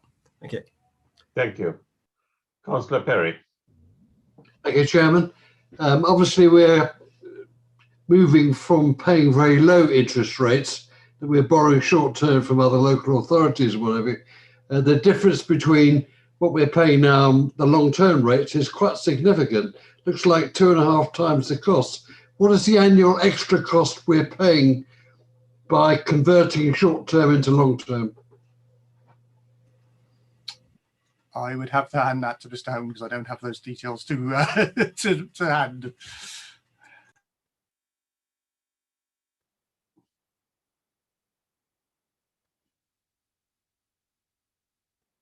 Councillor Horn? Oh, sorry, Mr. Horn, rather. Yeah, just sorry. I'm not sure where you're getting those figures from because I don't think it is 2.5 times. But could you just tell me where you're getting that number from? Because I don't have that. I don't mean to doubt you, but are you asking me or? Yes, he is, Rob. I'm sorry, Councillor Perry. He's asking you. Yeah.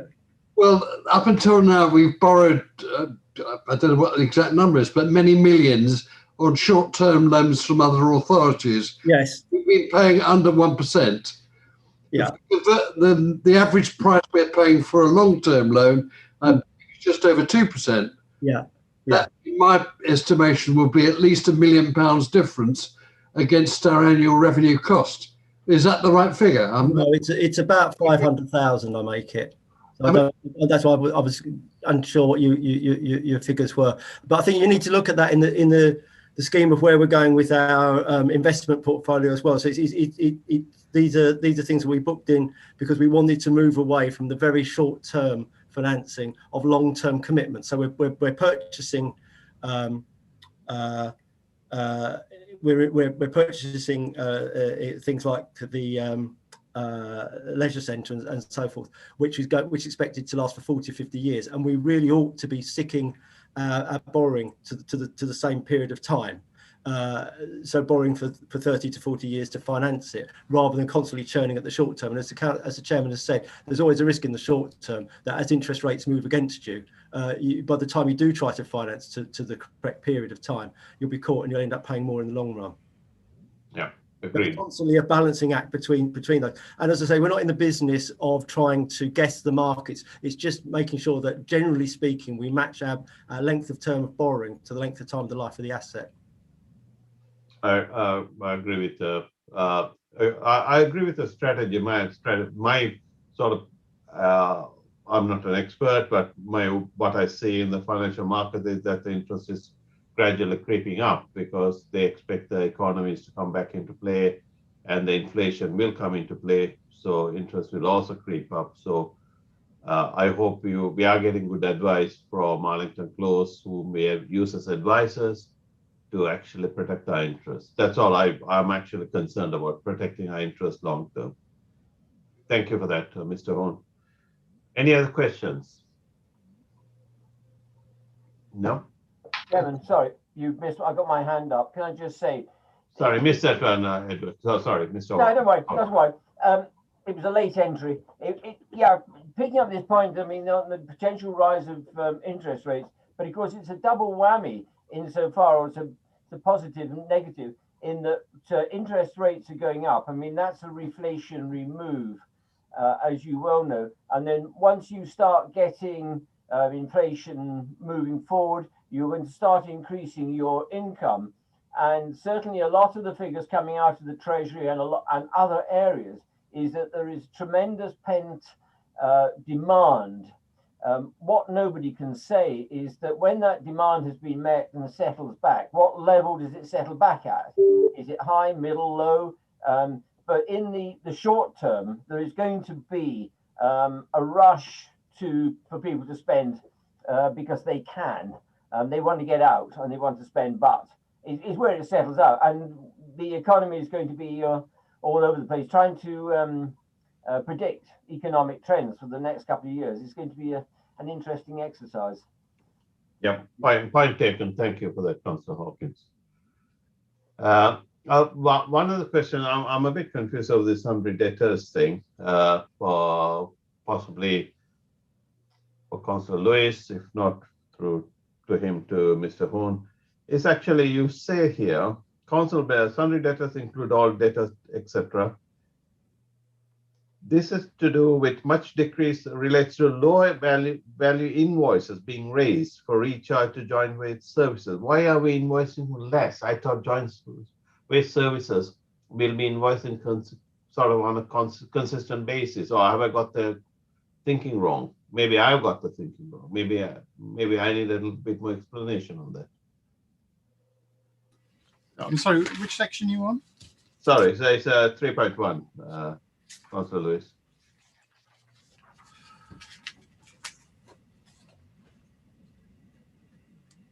Where we are saying part of the reason is, the invoice raised for recharge of joint waste services to other partner authorities.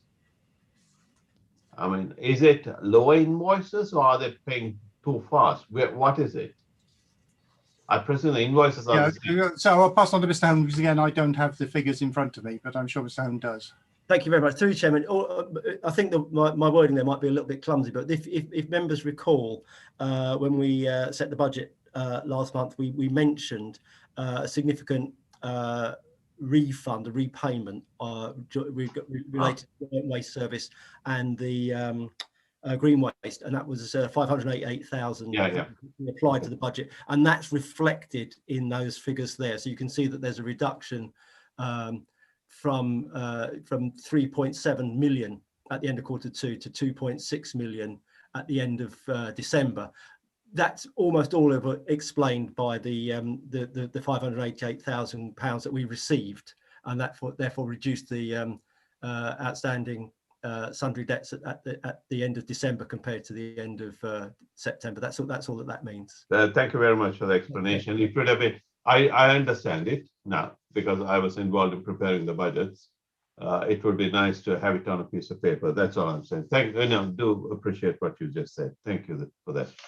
If there are no other questions, I'm going to move on to, there are any questions on the variances? No? On the financial forecast.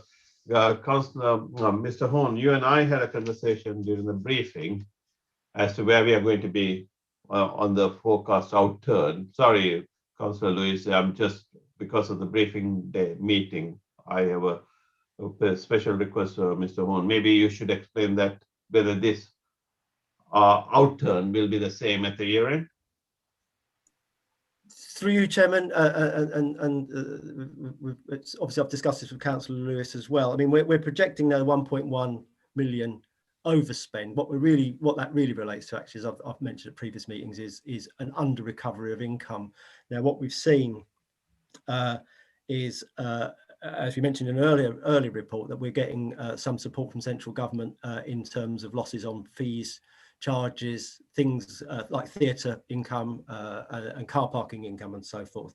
And we're getting a good deal of support for that, which will come to an end at the end of June, but will be with us to the end of this financial year in a couple of weeks' time. What we don't get any support from is shortfalls in our commercial property income. That's income from the Camberley Town Centre and our industrial units and so forth. So that 1.1 million broadly is explained by the shortfalls in commercial property income, but there are, as you can see from Annex A, quite a lot of other variances. So we need to be a little bit canny about that.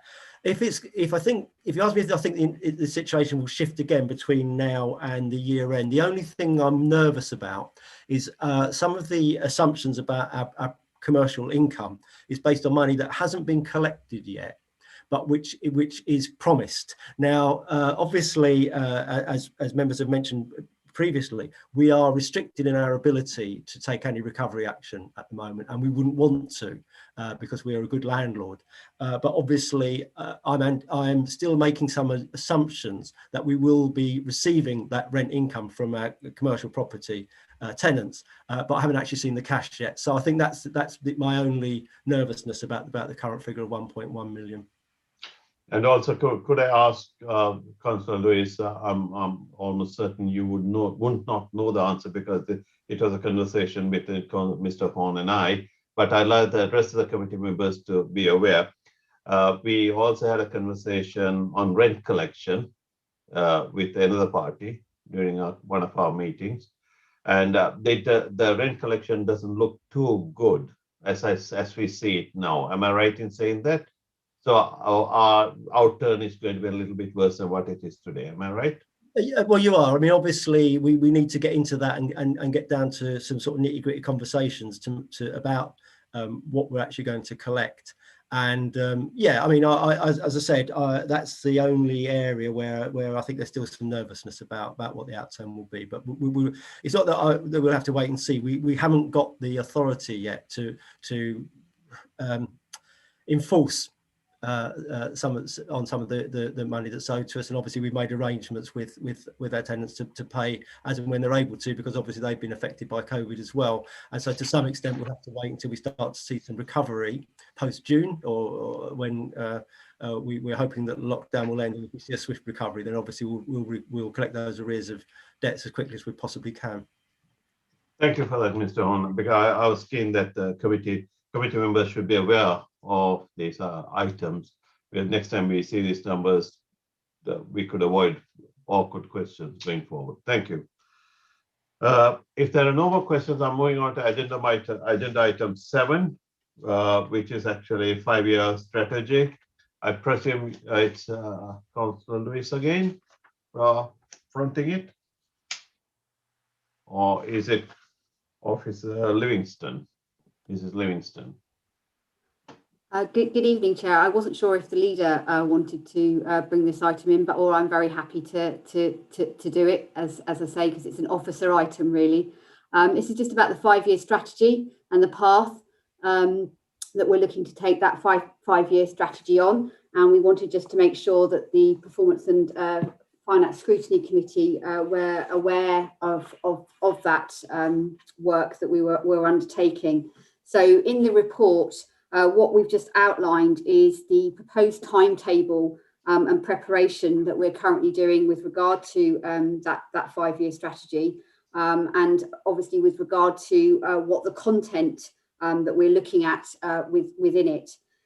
We also have outlined in the report, in Annex A, a suggestion of how we're going to consult with regards to our partners and then with the wider public, with regard to our ongoing strategy as well.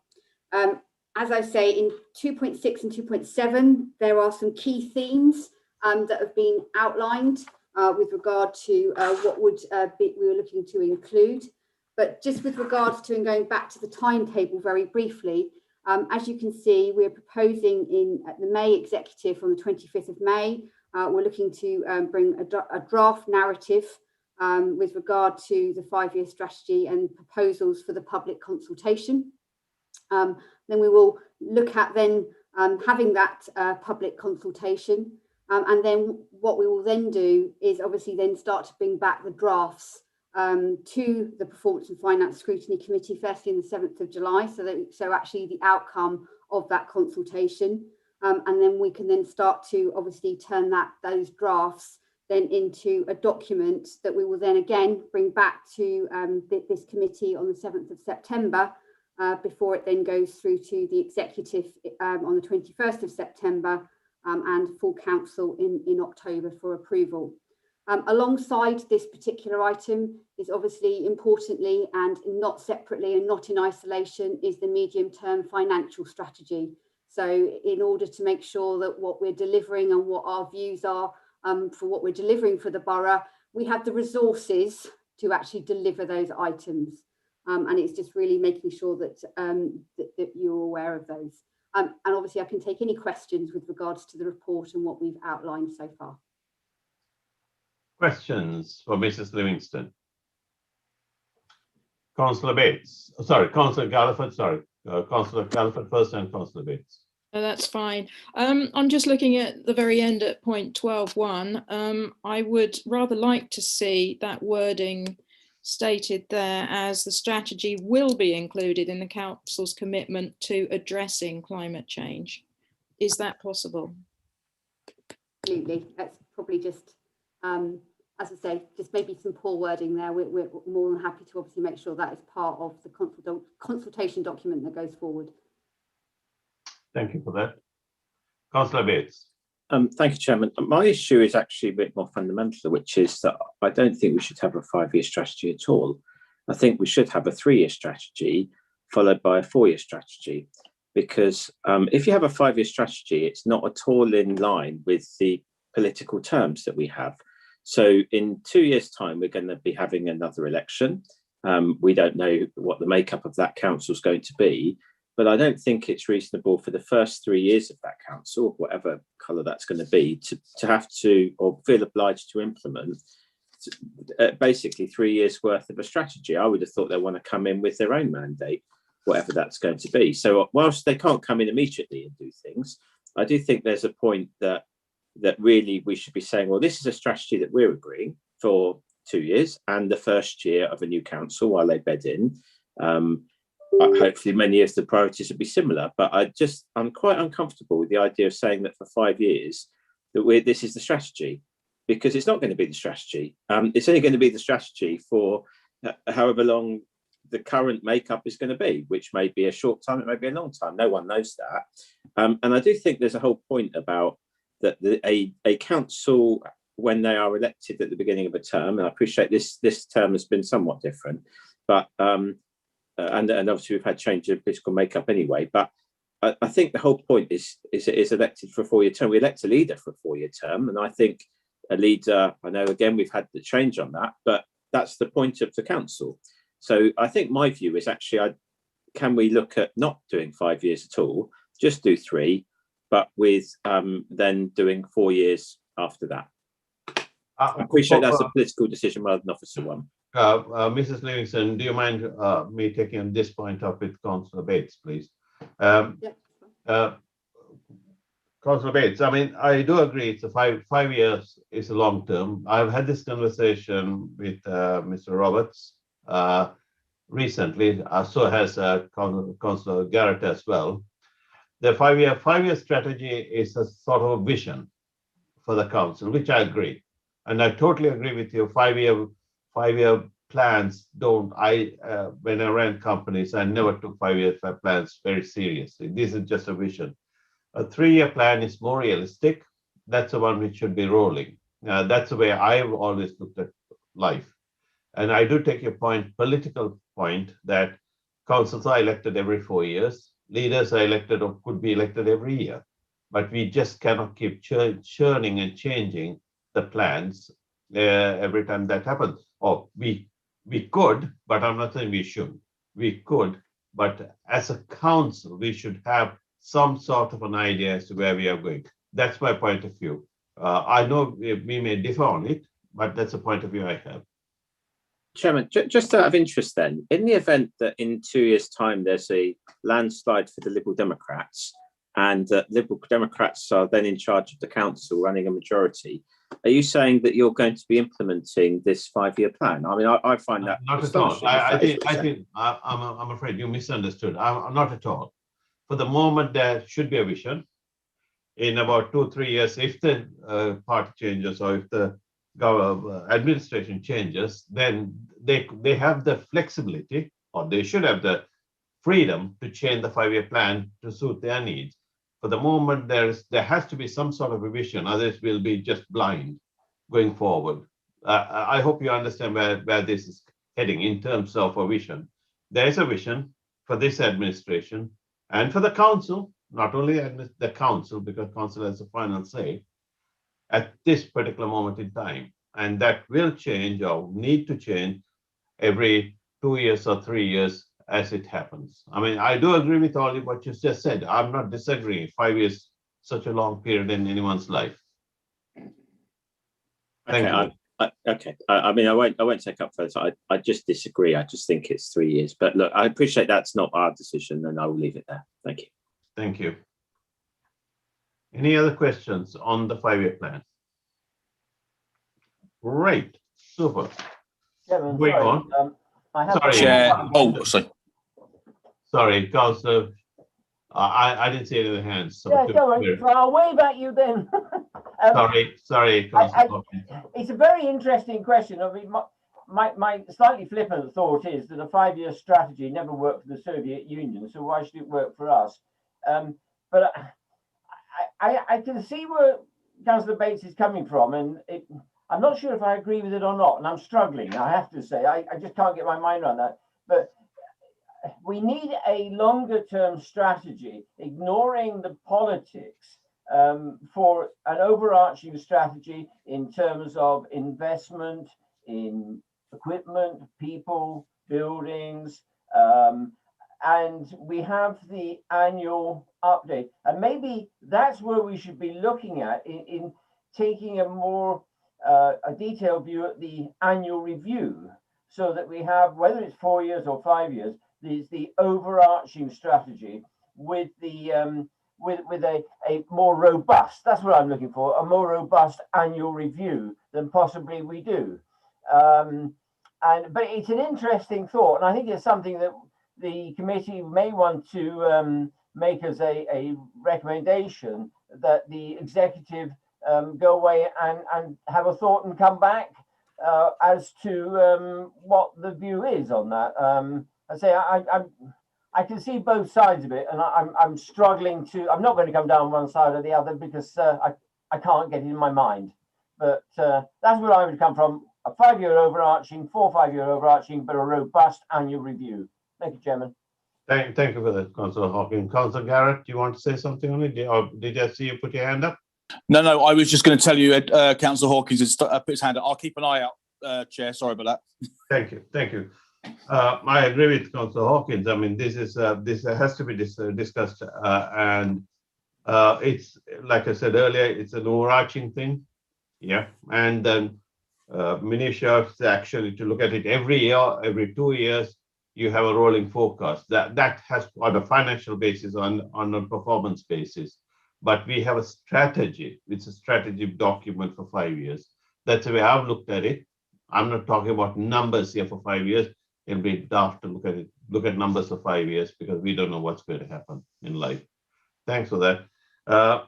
Right. If there are no other questions, I'm going to move on to ISO 9001. Yippee. That's me. Who is going to handle this one?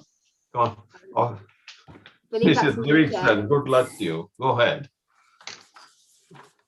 Okay, so it was requested that as council we looked into the ISO 9001 quality performance measure, which we've now done some initial research on, and we are making sure we come back to this committee with regard to the work that we've done so far.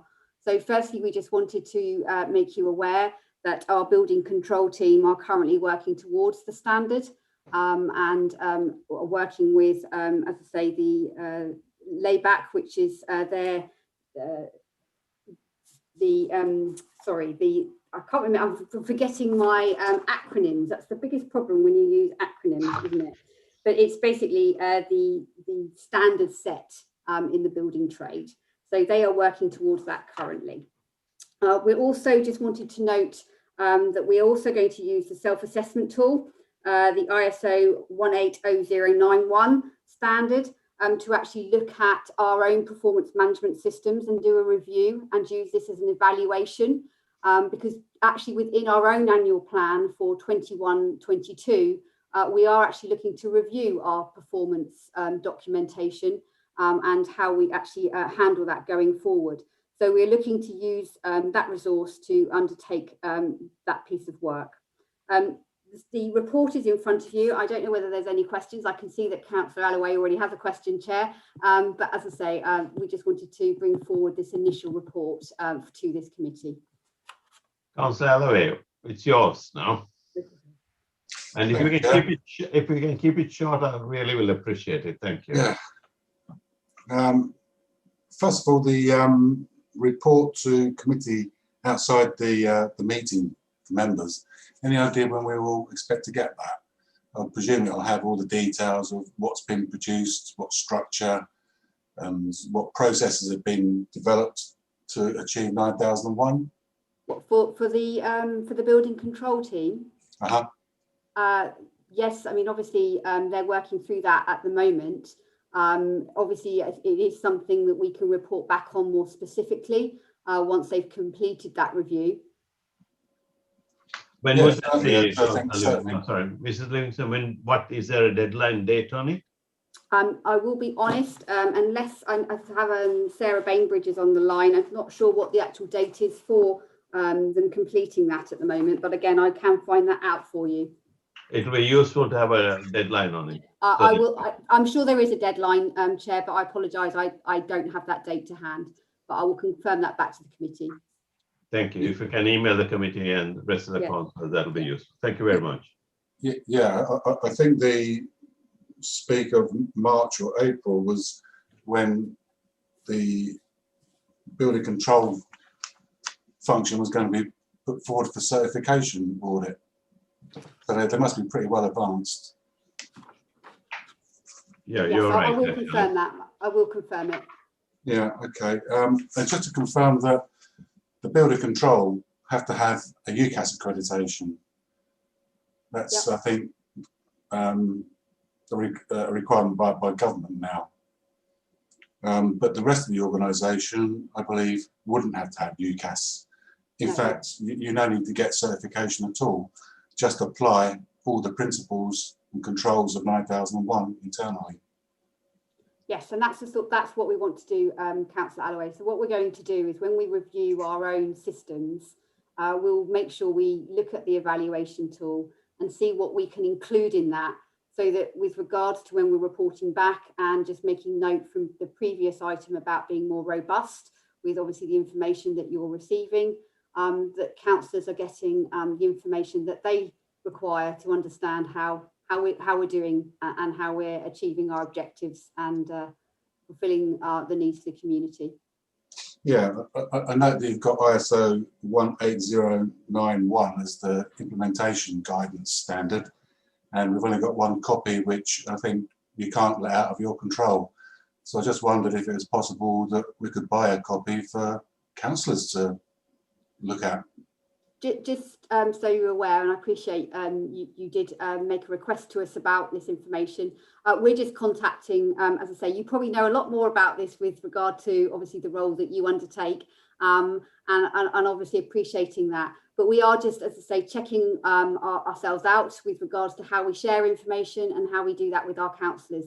It's just so we don't obviously overstep the line from the point of view of copyright, because they are quite strong, obviously, as you would know, around those rules. So it's just making sure that we fulfil those requirements. Okay, great. Councillor Allaway, if you're happy with that. Only comment I have as chair is I'm still keen that we try and implement for the rest of the council the ISO 9001. I think we should have some sort of a plan. I see that not very many councils have it. That doesn't mean we can't have it. Yeah, it's a thought for you to take away. I will take it away, Councillor Malvagnam, and have a look at it. And I will make sure, just with our reporting on performance, whether it's something we can gain right across the board, I think will be quite difficult just with the variation of services that we have.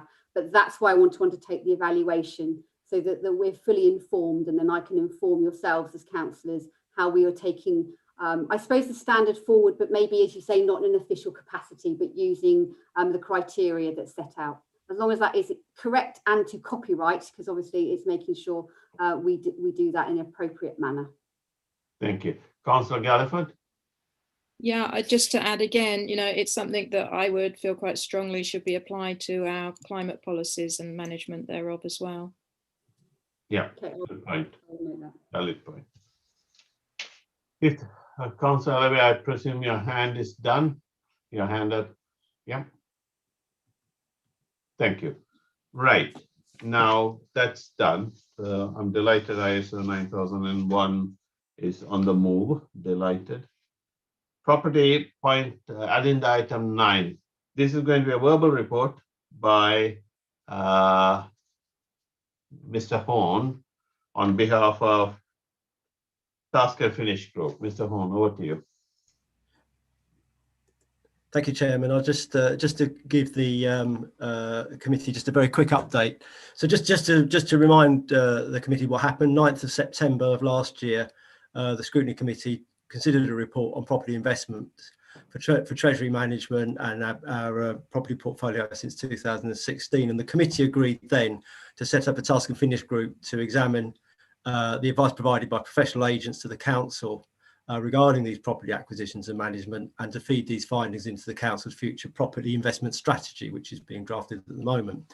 Now, the scope of the task and finish group was to examine the advice provided by professional agents in its property acquisitions. The membership of the group was and is Councillor Milvaganam, Councillor Garrett and Councillor Galliford. A budget of 110,000 was agreed for the work, 40,000 of that for external review evaluations, 50,000 for officer time, and another 20,000 for any additional external advice that may be required. The task and finish group has nearly completed its work now. It has taken evidence from all the key advisors to the council, our treasury advisors, Arlene Close, our property consultants, Montague Evans, our legal advisors, Adelshaw Goddard, and our external auditors, although our external auditors at the time of the acquisitions in 2016 were KPMG, and we've since changed auditors, so we've actually worked through our new auditors, BDO, but they have been in contact with KPMG.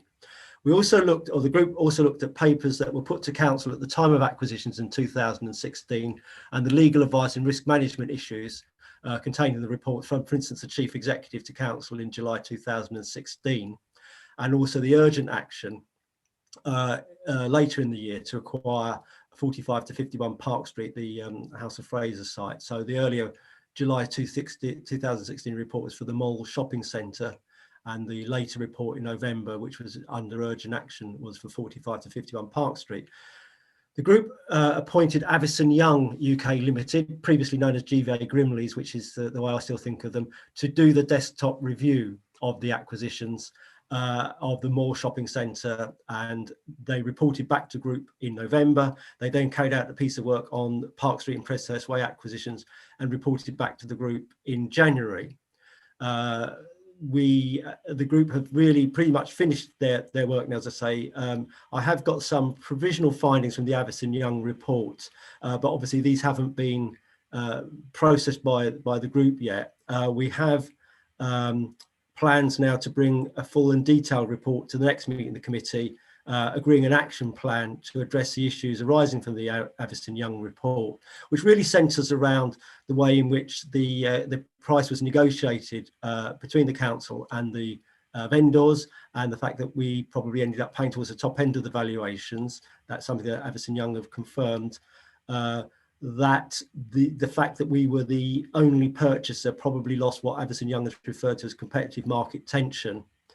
That without the acquisitions, we wouldn't have been able, the council wouldn't have been able to undertake the overall redevelopment of the town centre, and that candidly, as we knew at the time, the further development of the town centre will require considerable future investment over and above what the council paid to make those acquisitions. But obviously, as I say, a fuller report and action plan will be coming to a future meeting of this committee. Thank you. Thank you very much for that, Mr. Home. Unfortunately, timescales had slipped due to beyond certain of the officers' control. So it's unfortunate we could not meet the deadlines, and it's being pushed on to the next council year. That's where the next meeting is. But one thing, as chair of the Task and Finish Group and the chair of P&F, this will be made public. We have no intention of redacting or doing anything like that. We intend to put it out there, unless of course I'm advised otherwise, for legal reasons. So you can expect a full report coming to the councils. First it will come to the P&F, then to the full council in due course. So that's where we are. I'm reasonably happy the way things have been done so far. So let's try and finish the report off and try and publish it when due. Like I said, I mean, I think the verbal report given by Mr. Horn reflects what I think the Task and Finish Group has actually found as well. So that's fair reflection. That's on point 7. If there are any questions for Mr. Horn, please do ask. Chair, Councillor Galliford's got a hand up. I don't know if you can see that. No, I wouldn't. Councillor Galliford, Councillor Hawkins, thank you. Yeah, thank you, Chair. I mean, you've kind of qualified this, both yourself and Officer Hone, about when we are likely to be presenting the report and when it will come to full council. Obviously, you know, as a member of that committee, I know that we're all keen to get this over and done with as soon as possible. Just subsidiary to that, though, really, we've been given the costings of this particular report. There was, however, a major and subsidiary investigation some time ago, which I won't name here. Have we ever received the full total costs of those investigations, including officer time? I know what investigation you're referring to. Most of us here do. I think it would be a good idea to get a total cost of that and bring it to the P&F or even to the full council, because I think we should understand how much has been spent on that particular investigation to be shared with the rest of Mr. Horn. I think if you don't mind, first discussing it with exec on those numbers and then taking it to the council for April. That'll be a good idea. Thank you very much. Thank you. I wasn't sure if I'd missed it somewhere along the line, but thank you. No, it has never come to the full council. Mr. Councillor Hawkins, sorry. Yeah, thank you, Chairman. I mean, it's not really a question, but I think it's in fairness to you, I ought to let you know of some comments I've received since the agenda was published.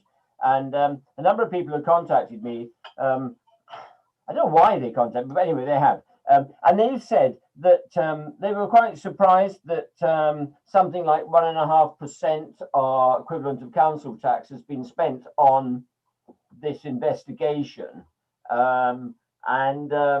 Bearing in mind, you know, well, the crux of it is, I'm trying to beat around, I don't know how quite to say this, but the crux of the comments that I've been getting is that I think that the report has been delayed so that it may be used, it's beneficial to people to have this report delayed as we have elections upcoming.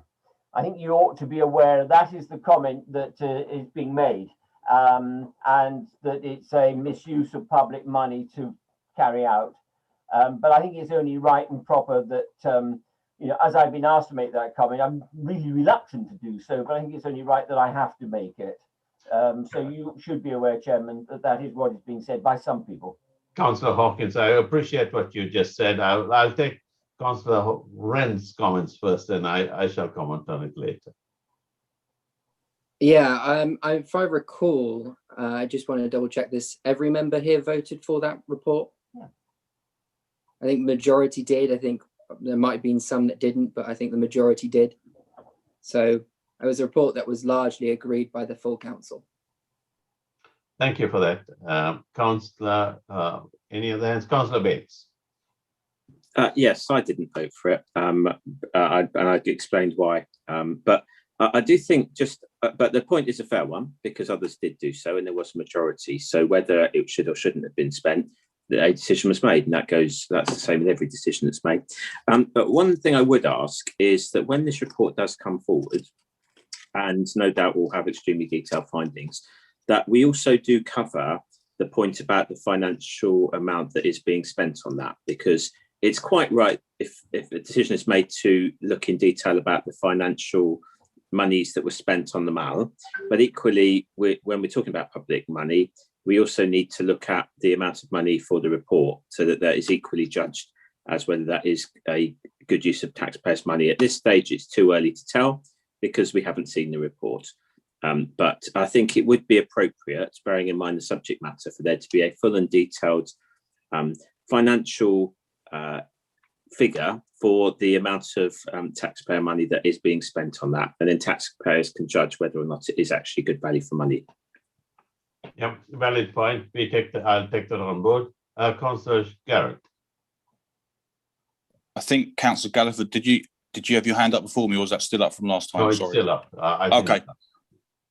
Sorry, thank you. I just wanted to clarify the point, reference the it's coming back to next council year, just so people know that means we're not going to view this report till July. Okay, so it is going to be a long time before you see this, just for the record. I know that wasn't mentioned, so yeah, it's going to come back to the earliest one, which I believe is July.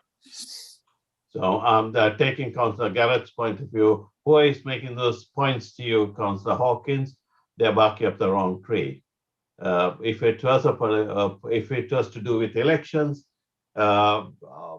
I'm trying to be as impartial as possible. We could have pushed it forward. I'm not. I'm trying to do the right job by the council and the residents. So this thing about elections is a red herring. I'm surprised you brought it up here. Thank you. Chairman, can I just clarify? I was asked specifically to raise this point. I was part of the team. I agreed that we should have the investigation. I think he's absolutely right. The point I was put to is that this has been delayed and delayed. And I'd say I was hesitant to bring it up, but I rather, as I was specifically asked to do so, I did. And I, as I say, it was some hesitancy I brought it up. But the point that was made to me is that this is being delayed so people may try and get political advantage. So thank you for that, Councillor Hawkins. I genuinely cannot see the political advantage here. I really cannot. So I don't want to have a political discussion at the P&F meeting. Thank you very much for that. I appreciate that. Councillor Galliford. Thank you. I mean, I've heard vague rumours about it being used for political advantage as well. So, Councillor Hawkins, you are right to raise that. However, a lot of the delays were in trying to find the information, setting out a strategy, inviting the right people at the right time in the right order, and their availability, basically. So those were the main delays. We were originally set an extremely tight deadline, considering everything that we needed to look at. So I hope that you're reassured by my words there. Thank you. Those are the main reasons, basically. It certainly isn't for any political advantage at all regarding elections. Thank you very much, Councillor Galliford. Councillor Chapman, you want to say something? Yes, I would like to, Chairman. I was a member of the executive when this was passed through the full council. I've been going through my files. I've got lots of good files that I've kept on all these sorts of things. I would refer to the executive in 2016, where it says, as a result of this opportunity has arisen for the council to acquire the Mall Shopping Centre in Camberley and all other property interests owned by Capital and Regional in the town. The council already owns a substantial freehold interest in much of the town centre. It goes on to say, acquisition of the assets would enable the council to progress its vision to regenerate the town, ensuring that the town centre remains substantial for the future. Now, the C&R, who owned the site, also owned the Alders block and other properties around that. Now, I also have information on our strategy. I also have a file here, Core Strategy and Development Managers Policies 2011 to 2028. And throughout this and other documents, it's saying that the council needed those buildings, i.e. the Alders site and other properties, to regenerate the town. Okay, it's all here. It's all here. Yes, but it's very important. It's very important. We also knew that should we have any problems with letting the shops in the mall, that we could also, with Planning Commission, use it for leisure and for apartments or housing. So there's a lot more to this story, Mr. Chairman, and I've got a lot of good confidential papers here. Thank you very much for that, Councillor Chapman. We have considered all of that, most of it. I wouldn't say all of it, most of it, while preparing the report. So it will be an officer report, and officer will lead the report out to the rest of the council, to the task and finish group first, and then on to the P&F, and then to the full council. Councillor Garrett. Yeah, I mean, I know that we all want to see this report come out as quickly as possible. And I know it's not fully written yet. I mean, when we've had our discussions, I mean, it was made very clear that in those discussions and the reports that this was for regeneration. It's said in the report from the independent people, and I know that was one of the juxtapositions in the T&F TORs, to be fair. So I mean, it's fair to say that has already been cleared off without. I mean, okay, it's going to come in the report. It's not top secret, and I'm sure the officer could confirm that. And also, one of the other things in the TOR was the fact the price was obviously really, really important. And it clearly says in the report we did not overpay. Okay, it clearly says that. So maybe Officer Hone, if you can sort of either confirm. I know we haven't got the report out, and I know what people want to hear. To be honest, thank you, Sean. Thank you, Councillor. Councillor Horn, if you want to make if I would, Chairman, I think so. The key bullet points that are arising from it, just to repeat what I said, perhaps I didn't make it clear, is that the price paid by the council for those acquisitions were at the top end of the valuations as validated by Avison Young when they did their desktop exercise, but as Councillor Garrett says, we're not beyond the bounds. The acquisitions were primarily in support of redevelopment of Camberley Town Centre, not purely for investment purposes.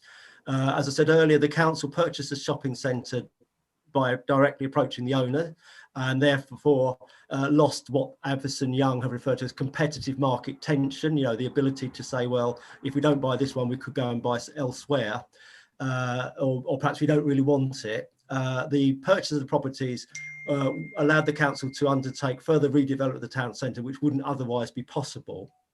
And finally, that the properties, as we acquired them in 2016, there was further investment required. The developments which we know about in the London Road development and the other things which the council is doing to revitalise the town centre, which will be required to increase the market value of those assets over the long term. So those are the preliminary findings from the Avison Young report.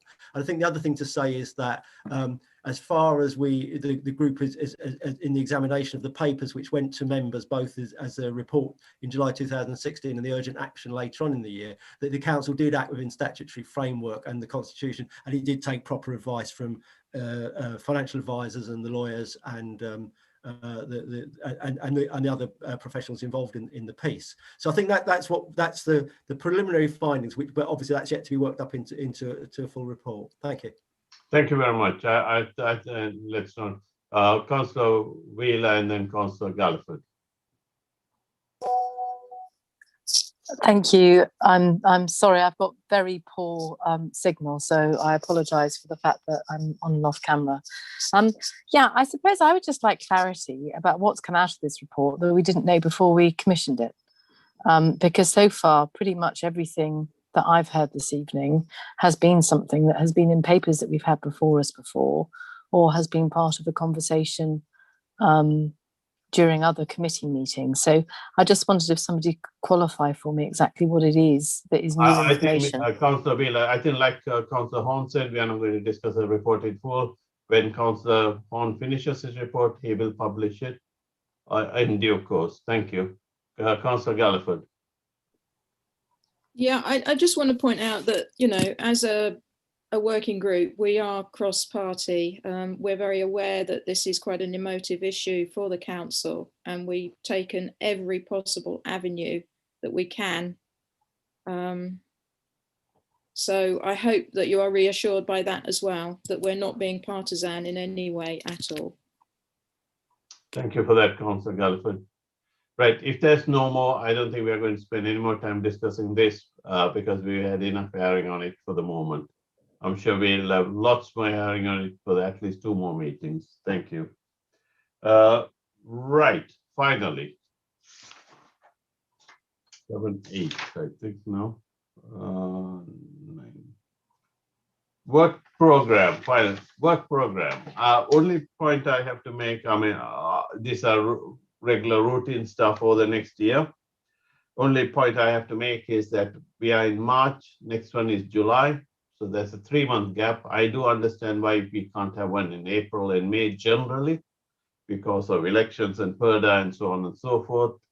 That's partly the reason we are not even remotely, as chair, I didn't encourage the report to be published even before or after, before the elections, that is, so that it doesn't get involved in a massive electioneering campaign by anyone, to be honest. So I'm delighted it's coming after July. So that's a total red herring that has been thrown at the councillors, so to speak. Now, I think officers need to relook at this timetable, so at least we have that gap is narrowed. I know it's a bit difficult timing wise.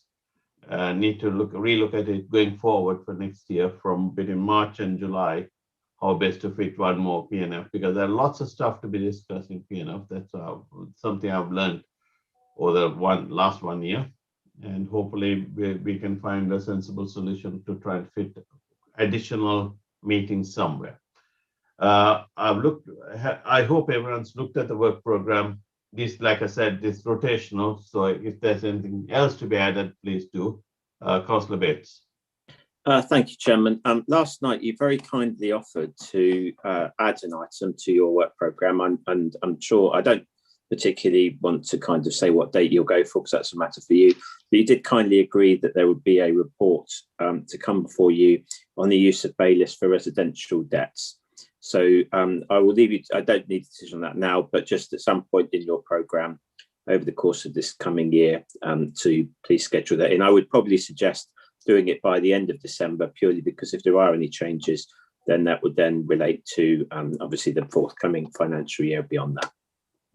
Yeah, I did indeed. Thank you very much. We'll add that into one. We'll try and see where we can add it. I'll speak to officers on it.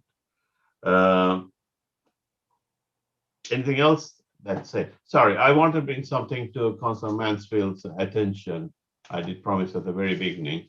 The Amy contract. I mean, the site has been down. Has Councillor Mansfield left? Yes, he's had to go to work. Oh, sorry. Okay, in which case, who is actually Mr. Passion is not here either. The Amy site has been down for some time, and the residents have complained, and I understand the officers know about it.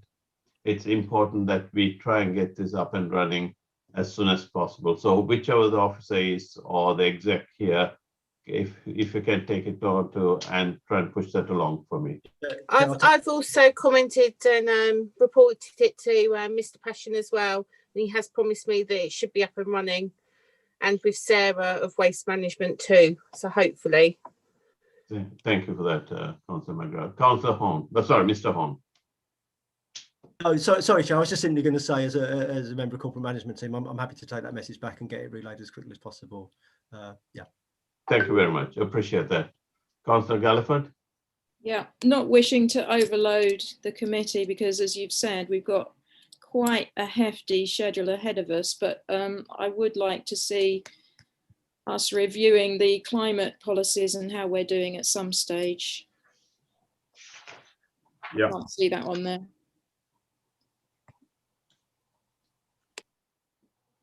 Councillor Horn, can you add that to your list as well? Yeah, please. Thank you. Great.